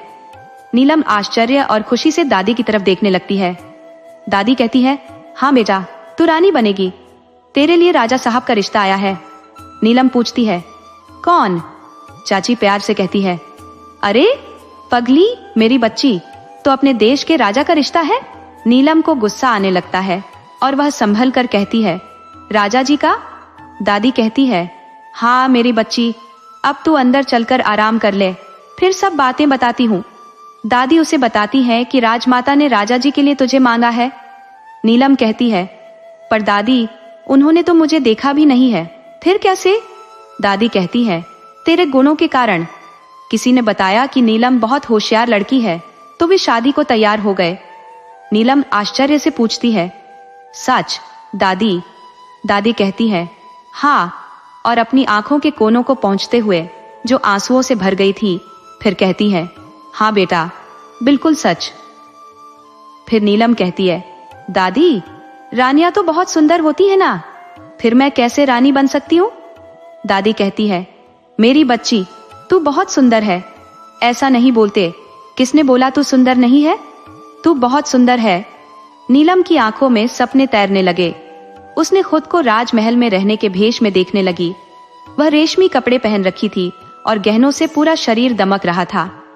नौकर चाकर आसपास खड़े तालियां बजाकर सबको आदेश दे रहे थे। वह भी सपनों में खो गई। रूपा कहती है, अरे दीदी, आप ताली क्यों बजा रही हो? तो नीलम को अपने आप पर हंसी आ गई। उधर महल में राजा सूर्य प्रताप उदास से बैठे हैं। इतने में राजमाता आती है और कहती है, बेटा तू क्यों उदास बैठा है? राजा कहते हैं, माँ, हम ये शादी नहीं करना चाहते। राजमाता कुछ बोलने को होती है। इतने में ही दासी आकर कहती है, रानी पद्मावती की तबीयत खराब है, राजवैद्य ने आपको बुलावा भेजा है। राजा कहते हैं, देखो माँ, उसके आने की खबर से ही पद्मावती की तबीयत खराब हो गई है। आगे पता नहीं अब क्या क्या होगा, कोई गंभीर बात ही होगी, इसलिए राजपट जी ने हमें बुलाया। रानी माँ कहती है, चलो देखते हैं, हम जाकर ही देखेंगे कि क्या हुआ है, क्या बात है। वे लोग प्रभावती के महल में पहुंच जाते हैं। राजभर जी बधाई देते हुए कहते हैं, बधाई हो, आप बाप बनने वाले हैं, राजा सूर्य प्रताप सिंह। राजा सूर्य प्रताप बहुत खुश हो जाते हैं और कहते हैं, आप सच कह रहे हो ना? राजभर जी कहते हैं, हम आपसे भला झूठ क्यों बोलेंगे।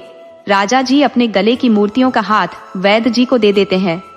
रानी माँ कहती है, देखो, उसके आने की खबर से खुशी आने लगी है। जब वह खुद आ जाएगी तो तब क्या होगा? राजा जी बात को अनसुना करते हुए प्रभावती का हालचाल पूछने लगते हैं। रानी चंद्रभागा प्रभावती के पास आती है। उसे कस के गले लगाते हुए कहती है, दीदी, आज मुझे बहुत खुशी हो रही है कि आप माँ बनने वाली है। मेरी नहीं तो आपकी संतान ही मुझे माँ कहेगी। मैं ही आपका पूरा ख्याल रखूंगी। बच्चे को कुछ नहीं होगा, भगवान इसे हमसे नहीं छिनेगा। रानी प्रभावती कहती है, छोटी, मैं भी दिन रात भगवान से यही प्रार्थना कर रही हूँ, कम से कम एक संतान तो राजा जी को दे सकूं। चंद्रभागा आशा भरी नजरों से प्रभावती की तरफ देखकर कहती है, दीदी, अब राजा जी शादी तो नहीं करेंगे ना? छोटी राजमाता ने कह दिया है तो वह शादी तो करेंगे, जरूर करेंगे, प्रभावती का कहना है। चंद्रभागा परेशान हो जाती है और कहती है, फिर मेरा क्या होगा? आपकी तो संतान हो रही है तो राजा साहब आपको तो प्यार करेंगे ही। वो नई नवेली रहेंगी, राजा साहब तो उसके लटके झटके और सुंदरता में ही रहेंगे, फिर मेरे पास तो आएंगे ही नहीं। मेरा क्या होगा दीदी? प्रभावती उसका चेहरा हाथ में लेकर बोलती है, नहीं छोटी, उदास मत हो, तू तो पूनम का छांद है, तुम्हारी कोई बराबरी नहीं कर सकता। राजा साहब का तुमसे मोह भंग नहीं हो सकता। उधर नीलम राजमाता द्वारा दिए गए कपड़े पहनकर हार सिंगार पहन के बैठी हुई थी। वह बहुत अच्छी लग रही थी। दादी आकर उसे काला टीका लगाती है और कहती है, बिल्कुल रानी लग रही है मेरी बच्ची, किसी की नजर न लग जाए। चाचा उसे मिर्ची से नजर उतारते हैं और चाची भी उसके साथ में होती है। धूप और रघु उसके पास ही बैठे हैं और राजमहल की बातें कर रहे थे, लेकिन नीलम को उन बातों में मन नहीं लग रहा था। उसे कमली की बहुत याद आ रही थी और उसे ढेर सारी बातें करनी थी। इतने में कमली आ जाती है और नीलम से गले लगाकर रोते रोते कहती है, नीलम, तो मुझे कल छोड़कर चली जाएगी क्या? माँ ने बताया कि तेरी शादी हो रही है, अब मैं अकेली क्या करूंगी?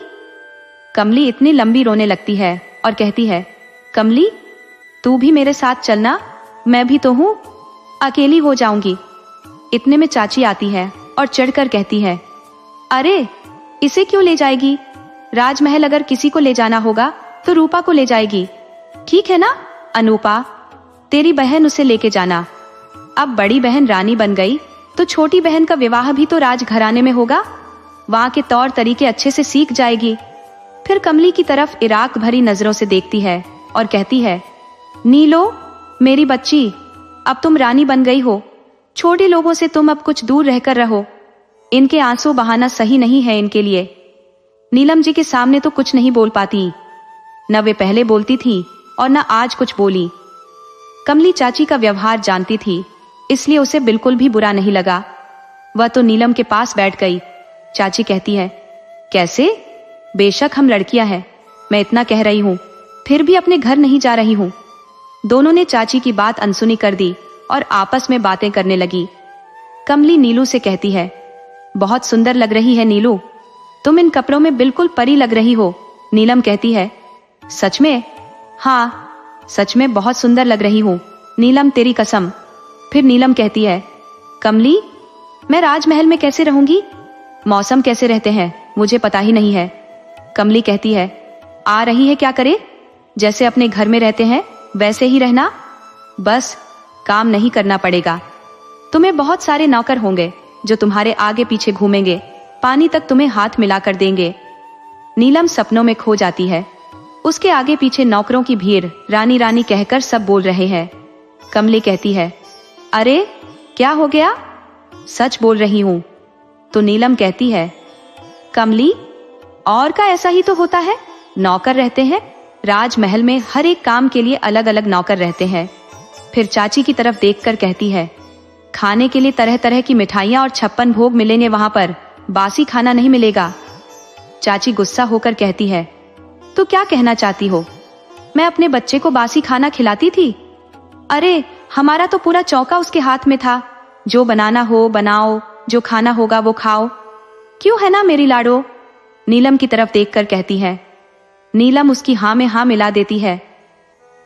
इतने में दादी आ जाती है और कहती है, चलो सब लोग अपनी अपनी तैयारी कर लो, कल सुबह हमें राजमहल चलना है, विवाह होगा, तुम भी तैयार हो जाओ, तुम्हारे माँ बाप भी आएंगे। दूसरे दिन सब लोग राजमहल के लिए रवाना होते हैं। करीब 25-30 लोग होते हैं, बाकी सैनिक और नौकर चाकर होते हैं। जाते जाते नीलम दादी की आज्ञा से राजमाता से मिलती है और मुद्राएं गांव वालों को बांट देती है। उधर राजा सूर्य प्रताप सिंह रानी माँ से कहते हैं, माँ, मैं शादी के लिए तैयार हो गया हूँ, पर आप इतनी धूमधाम से क्यों कर रही हो? किसी सादे समारोह में आप क्यों नहीं कर लेती? रानी माँ कहती है, यह एक राजा की शादी है जिसे हम साधारण तरीके से नहीं कर सकते। फिर भी राजा कहते हैं, मैं नहीं चाहता। राज साहब कहते हैं कि अन्य राज्यों को निमंत्रण दिया जाए, रानी चंद्रभागा और रानी प्रभावती के घर वालों को भी नहीं बुलाया जाए। रानी माँ कहती है, बेटा तुम बहुत जिद्दी हो गए हो। राजा कहते हैं, क्या आपको मेरी बात माननी ही पड़ेगी?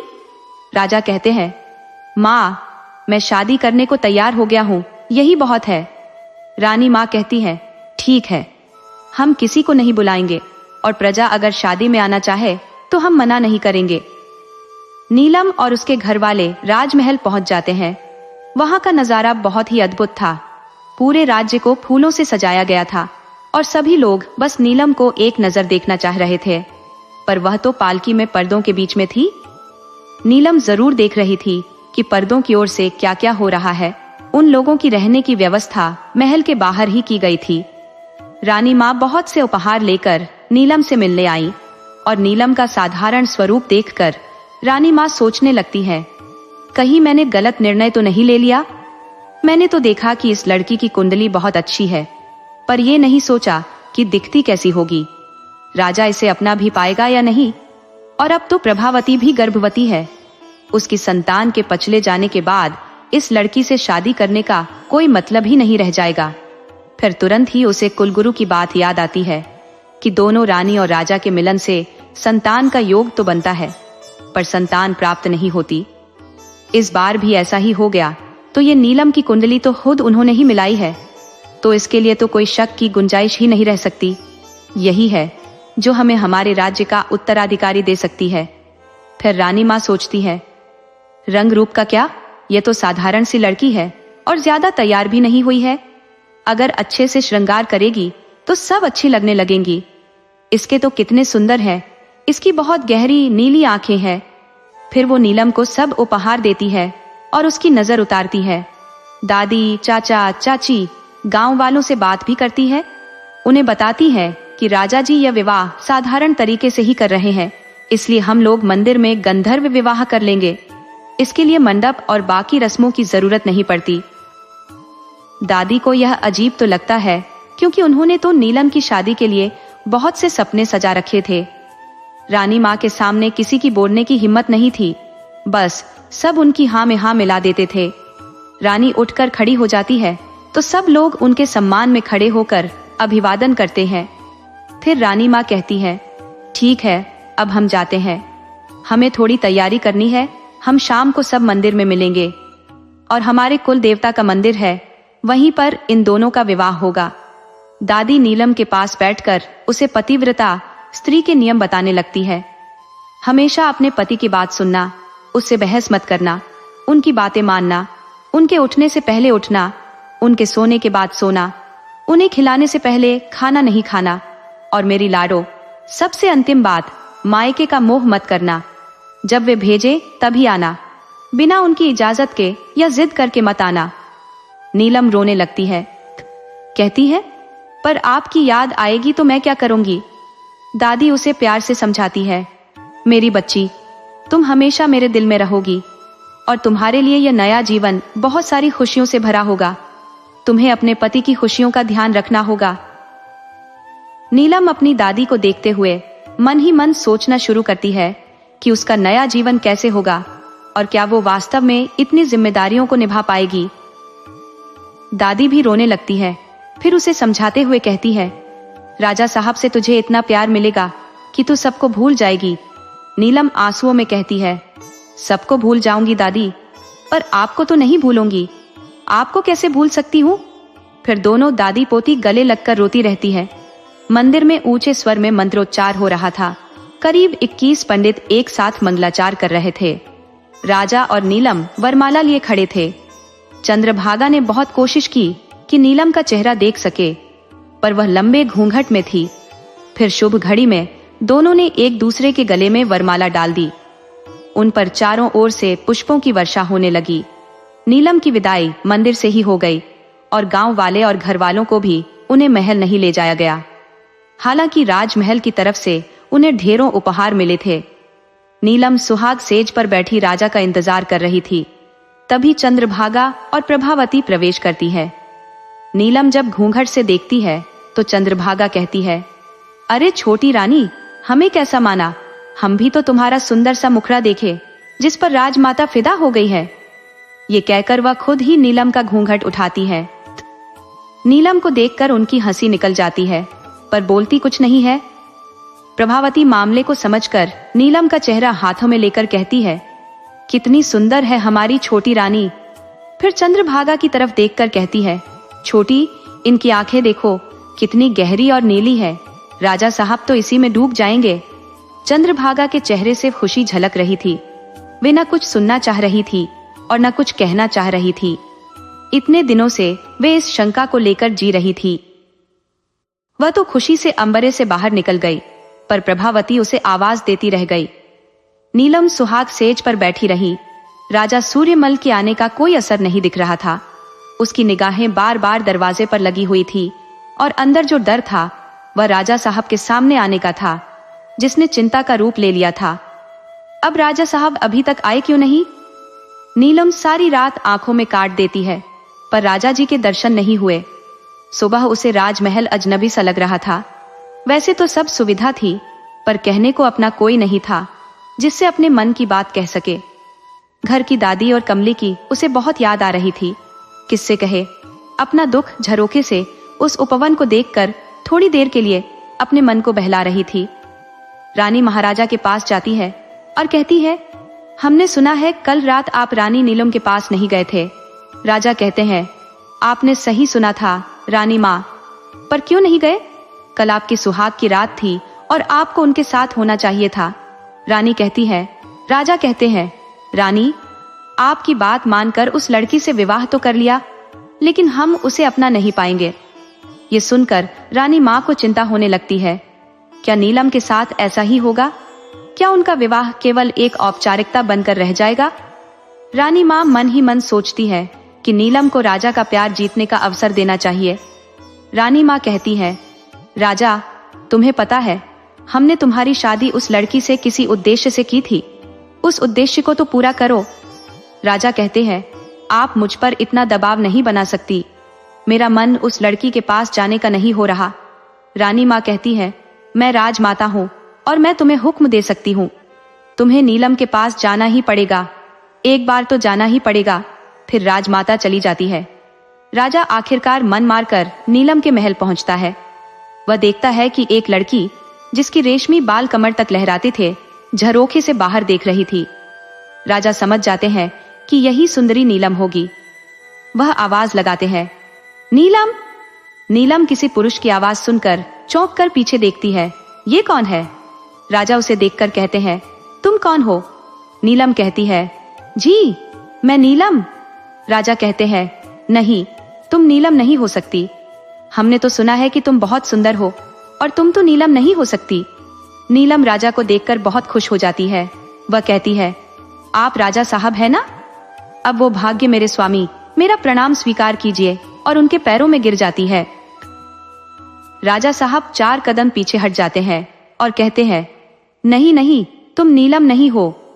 नीलम बड़े विनम्र स्वर में कहती है, राजा साहब, आपसे किसने कह दिया कि मैं सुंदरी हूं? नीलम पूरा वाक्य भी नहीं बोल पाती कि राजा सोचते हैं, कल रात को तो चंद्रभागा ने बताया था कि नीलम बहुत सुंदर है, अद्भुत सौंदर्य है उसका। क्या वे हमसे मजाक कर रही थी? फिर वह जोर से चिल्लाकर कहते हैं, नहीं नहीं, हम तुम्हारे साथ नहीं रह सकते, हम तुम्हारा चेहरा नहीं देखना चाहते। और राजा वहां से चले जाते हैं। नीलम तो ठगी से उन्हें जाते हुए देखती रहती है। वह सोचती है, मुझसे क्या भूल हो गई जो राजा जी मुझे ऐसा कहकर चले गए? फिर वह दर्पण में अपना मुख देखती है और कहती है, मैं सुंदर ही तो हूं। फिर चिल्लाकर कहती है, नहीं नहीं, मैं सुंदर नहीं हूं। देखो, मेरा यह रंग रानी जैसा नहीं है। और वह अपने घुटनों के बल बैठकर रोने लगती है। दासी जमुना आकर उसे उठाते हुए कहती है, रानी साहिबा, अब पलंग पर बैठ जाइए। फिर वह पूछती है, मैं सुंदर नहीं हूं क्या? जमुना कहती है, नहीं, आप बहुत अच्छी हो रानी। नीलम कहती है, नहीं, तुम झूठ बोलती हो, तुम भी मेरी दादी की तरह हो, तुम भी एक झूठ बोल रही हो। जमुना कहती है, नहीं रानी साहिबा, एक दिन राजा साहब जरूर आएंगे। लेकिन महीनों बीत गए और उसका इंतजार खत्म नहीं हो रहा था। राजा सूर्य प्रताप सिंह फिर कभी उसके महल में नहीं आए। नीलम ने अभी तक उन्हें जी भरकर देखा भी नहीं था। राजा, रानी माँ और दोनों रानियां, किसी ने भी उसके महल में आकर झांका नहीं कि वह जिंदा है या मर गई। किसी को उसकी फिक्र नहीं थी, जैसे सबने उसे भुला दिया था। रानी माँ ने भी अब राजा को कहना छोड़ दिया था। कोई नहीं था जो नीलम के पक्ष में कुछ बोले। नीलम अपनी बदन पर उबटन लगाती, दिन में 4-4 बार अपने बालों को संवारती, नए नए वस्त्र और गहने पहनती। वह पागलों की तरह दर्पण में खुद को निहारती रहती और किसी भी कमी को पूरा करने के लिए बार बार वस्त्रों और गहनों को बदलती रहती। फिर वह अपने खाने पीने की चिंता नहीं करती थी। वह मूर्छित होकर बार बार गिर पड़ती। उसकी यह दशा देखकर दासियां दुखी होती, पर वे भी बेचारी किससे कहती। उन्हें लगता कहीं रानी जी पागल तो नहीं हो गई। वे अपनी बुद्धि से जितना हो सकता था उनका उपचार कर देती और समय अपनी चाल से चल रहा था। नीलम के भाग्य में कुछ और ही लिखा था। रानी पद्मावती का 6ठा महीना चल रहा था और अचानक उन्हें तकलीफ होने लगी। दाई, माँ और बेटी सभी ने अपने अनुभव से जी जान लगा दी, पर उन्होंने जन्मे बच्चे को बचा नहीं सके। पूरा राज्य शोक में डूब गया। रानी महाराज को कहती है, हमने तो पहले ही कहा था, पर आपको तो अपनी जिद करनी थी। हमें तो अपना कुलदीपक चाहिए था, बस हम नीलम को इसीलिए तो लाए थे, पर आपने कभी उसकी कद्र नहीं की। राजा माँ से निकल जाते हैं और सीधे नीलम के महल पहुंच जाते हैं। नीलम दिन रात राजा का इंतजार करती रहती थी और आज सका एक दीपक अपनी देरी पर लगाती थी। दीपक लगा रही थी कि अचानक किसी के चलने के पैरों की आवाज सुनाई दी। उसने अपना सिर उठाकर देखा तो सामने राजा जी आते दिखाई पड़े। कुछ तो मेरे भाग्य खुल गए, मेरे स्वामी मुझसे मिलने आ रहे हैं। खुशी के मारे वह नाचने लगी। राजा साहब का प्रवेश होता है और वह गोल गोल घूमती हुई राजा साहब से टकराकर गिरने लगती है। राजा साहब उसे पकड़कर बचा लेते हैं। नीलम मीठी सी हंसी हंसती है, लेकिन राजा साहब उसकी आंखों में देखना शुरू कर देते हैं। उसकी नीली आंखें राजा को आकर्षित करने लगती है और वह डूबकर नीलम को गले लगा लेते हैं।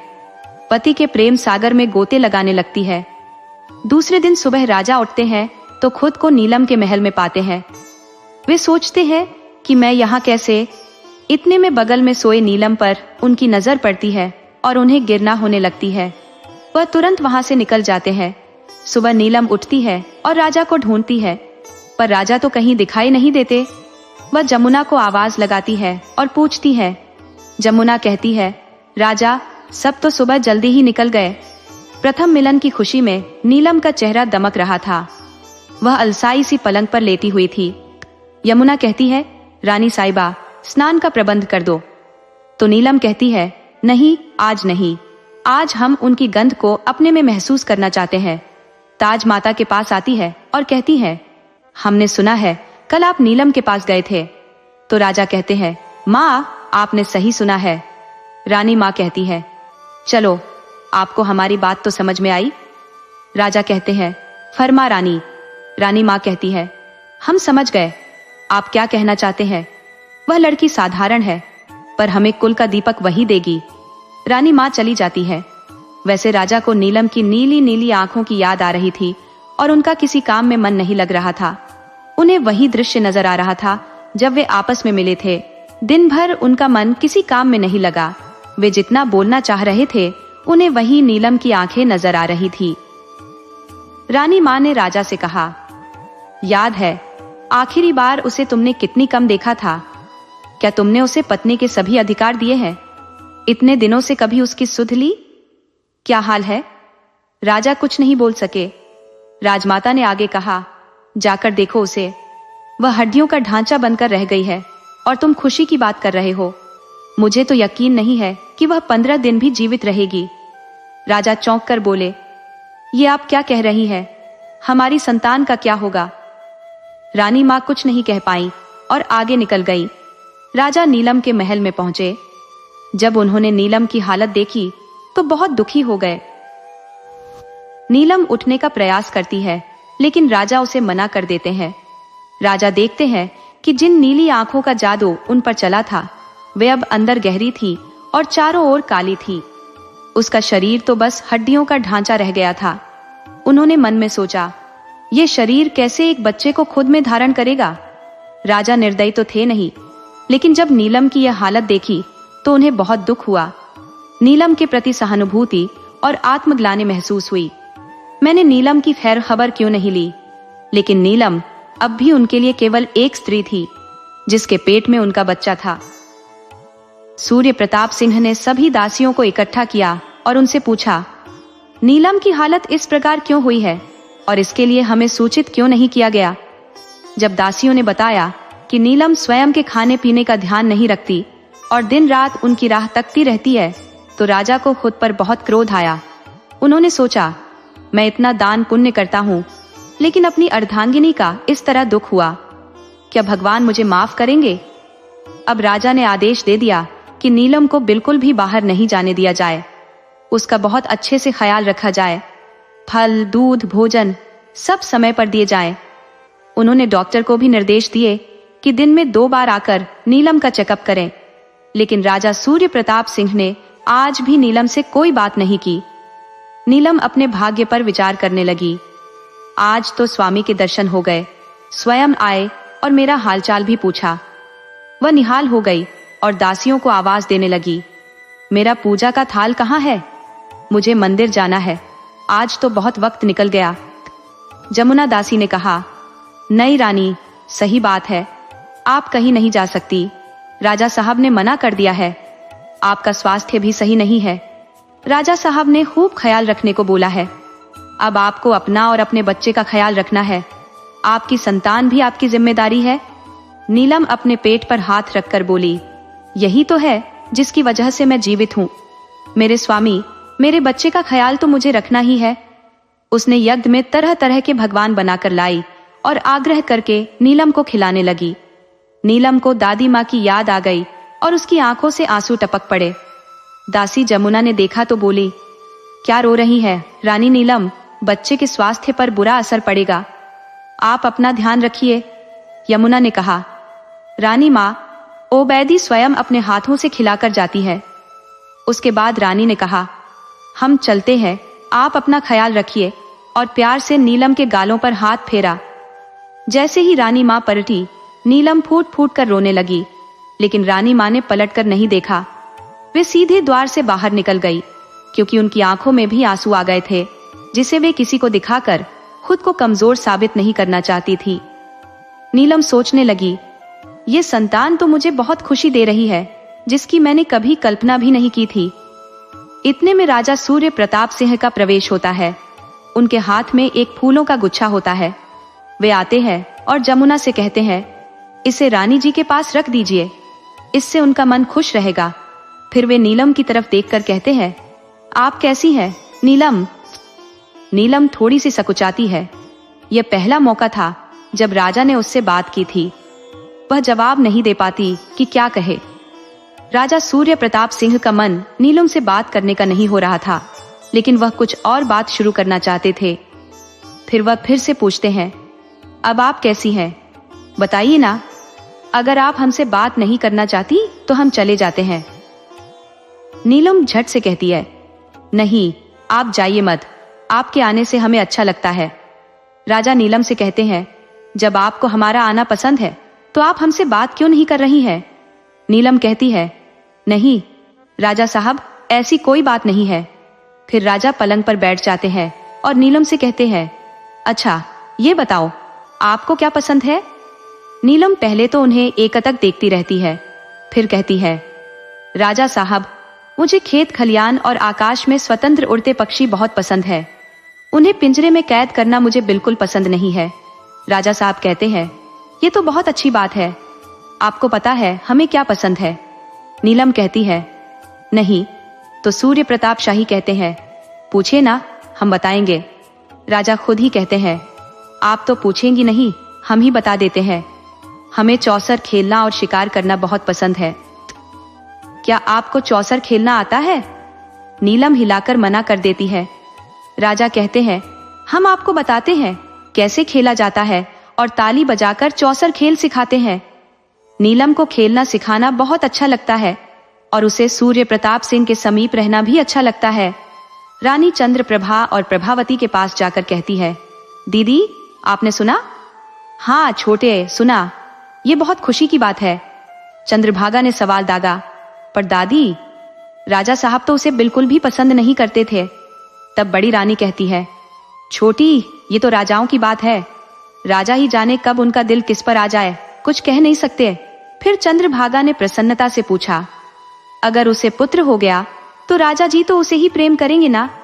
तब बड़ी रानी कहती है, तुम इतना क्यों सोच रही हो? छोटी, धैर्य रखो। चंद्रभागा कहने लगी, दीदी, इतने दिन तो कभी उसकी सुध नहीं ली, और जब से उसके गर्भवती होने की बात सुनी है, रानी उमा और राजा जी दोनों उसकी सेवा टहल में लगे हुए हैं। प्रभावती कहती है, छोटी, तुम्हें नहीं लगता कि हमें भी नीलम के पास जाना चाहिए? उससे मिलकर उसे बधाई और उपहार देने चाहिए। चंद्रभागा कहती है, दीदी, मेरा मन तो बिल्कुल नहीं कर रहा, मगर आप कह रही हैं तो हम चल सकते हैं। हमें चलना ही चाहिए। छोटी, राजा जी को इससे खुशी होगी। ऐसा कहकर प्रभावती बहुत से उपहार लेकर चंद्रभागा को साथ लेकर नीलम से मिलने चली जाती है। नीलम उन लोगों को देखकर बहुत खुश होती है, लेकिन उनकी हालत देखकर प्रभावित होती है। चंद्रभागा और प्रभावती दोनों दुखी हो जाती हैं, लेकिन प्रभावती को यही लगता है कि क्या नीलम एक संतान को जन्म दे पाएगी या इस बार भी राजा जी की इच्छा अधूरी रह जाएगी। वह नीलम से कहती है, छोटी रानी, तुम अपना ख्याल क्यों नहीं रखती हो? तो नीलम कहती है, दीदी, आप कह रही हैं तो हम अपना ख्याल जरूर रखेंगे। चंद्रभागा कहती है, आप ज्यादा खाया कीजिए, जिससे आपका बच्चा भी स्वस्थ होगा। आप जानते हैं ना, वह हमारे राज्य का उत्तराधिकारी होगा। नीलम कहती है, नहीं। प्रभावती कहती है, हम दोनों की कोई संतान नहीं है। राजा साहब को इस होने वाली संतान से बहुत अपेक्षाएं हैं। नीलम सोच में पड़ जाती है, क्या मुझसे विवाह करने का यही तो उद्देश्य नहीं था राजा साहब का?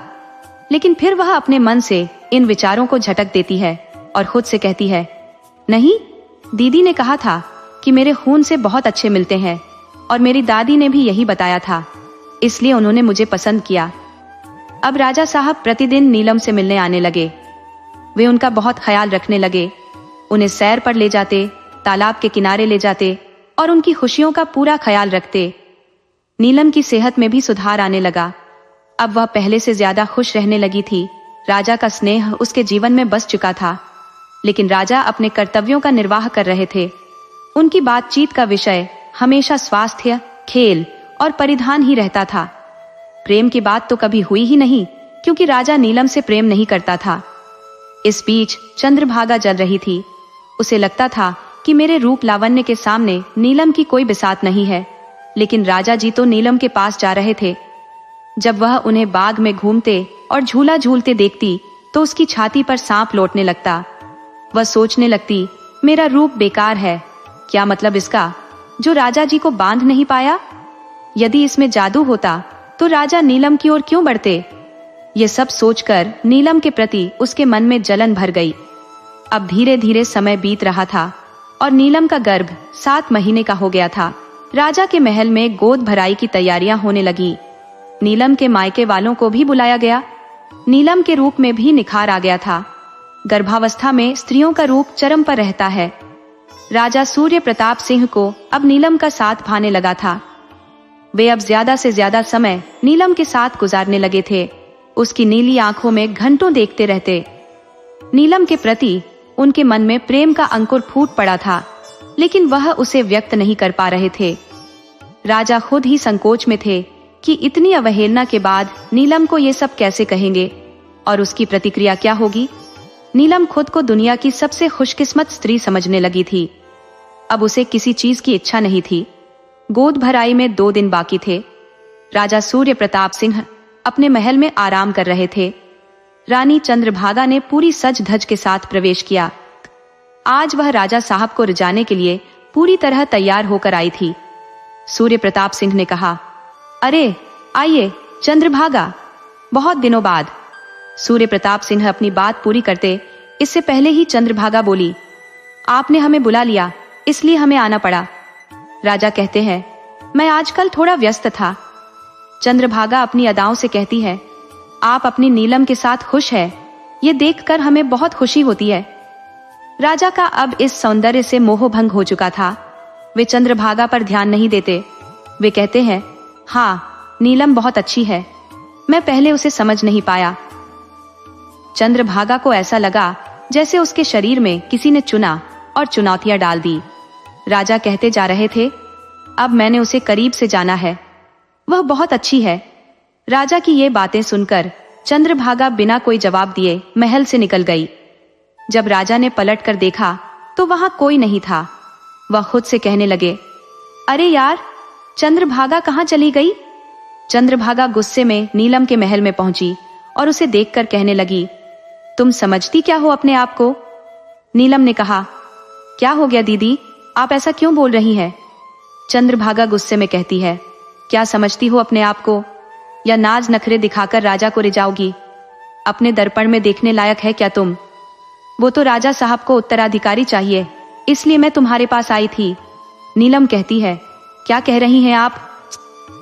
उधर चंद्रभागा कहती है, नहीं तो क्या, कुंडली की वजह से ही तो राजा साहब की शादी तुम्हारे साथ हुई है।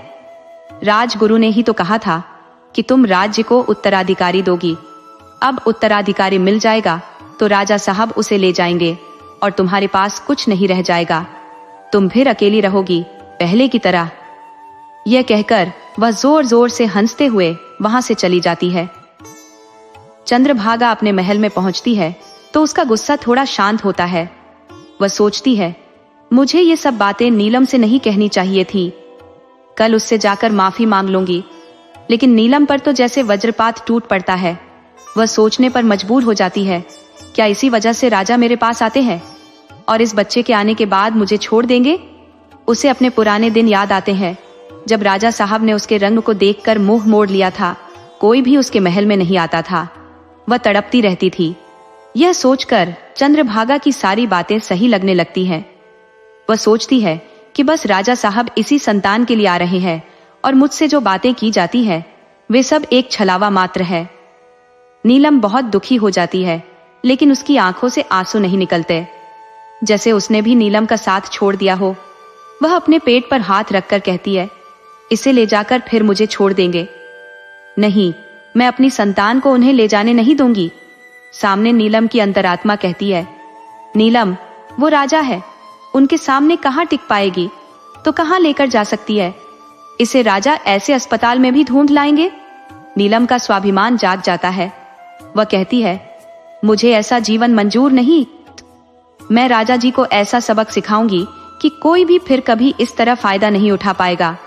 वे संतान के लिए सब कर रहे हैं तो मैं उन्हें संतान ही नहीं दूंगी। यह सोचकर नीलम झरोखे के पास खड़ी हो जाती है। उधर राजा चंद्रहार लेकर नीलम के महल की ओर दौड़ते हैं। वह सोचते हैं, आज तो मैं अपने मन की बात नीलम से कह दूंगा। राजा द्वार पर पहुंचकर नीलम को देखते हैं जो झरोखे के पास खड़ी है। वह आवाज लगाते हैं, नीलम, नीलम। नीलम पलटकर राजा को घूर कर देती है और कहती है, आप इन संतान के लिए सब कुछ कर रहे हैं ना, ये आपको कभी नहीं मिल पाएगी, आप संतानहीन रहोगे। और यह कहते हुए झरोखे से छलांग लगा देती है। राजा दौड़कर झरोखे तक आते हैं और पीछे देखते हैं। वह देखते हैं कि खून से लथपथ नीलम की मृत देह वहां पड़ी है। राजन, नीलम, नीलम कहकर वह पुकारते हैं, लेकिन नीलम तो जा चुकी होती है। राजा नीलम के पास दौड़कर आते हैं और जोर जोर से रोने लगते हैं। वह कहते हैं, नीलम, तुमने क्या किया? मुझे कम से कम कुछ बोलने का तो मौका दिया होता। मैं तुमसे कितना प्रेम करने लगा हूं, लेकिन अब राजा की सुनने वाला कौन था? राजा ये सोचते हैं कि नीलम ने अचानक यह कदम क्यों उठाया। तब चंद्रभागा अपने किए पर पछता रही थी। उसे जैसे ही यह खबर मिलती है कि छोटी रानी ने झरोखे से छलांग लगा दी, तो वह अपने आप को संभाल नहीं पाती और दौड़कर छोटी रानी यानी नीलम के पास पहुंचती है। वह रो रो कर कहती है, छोटी रानी, हमें माफ कर दीजिए। हमने तो स्वतंत्रता के कारण आपको खरी खोटी सुनाई थी। हम नहीं जानते थे कि यह नजाम इतना बुरा होगा।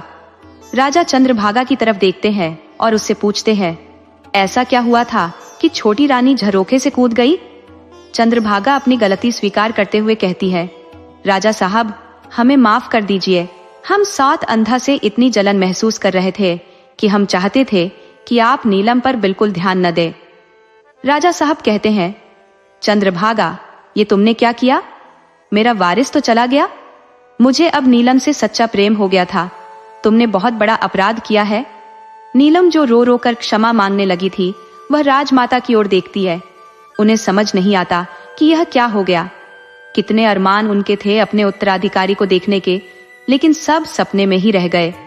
कुछ भी पूरा नहीं हुआ। राजा सोचते हैं, क्या राजा के भाग्य में संतान सुख नहीं था? इस कहानी से तो यही साबित हुआ कि राजा के भाग्य में कोई संतान सुख नहीं था, वह निसंतानता में ही रहा। दोस्तों, अगर आपको हमारी कहानी पसंद आई हो तो कृपया हमारे चैनल को लाइक करें, सब्सक्राइब करें और शेयर करें। राधे राधे।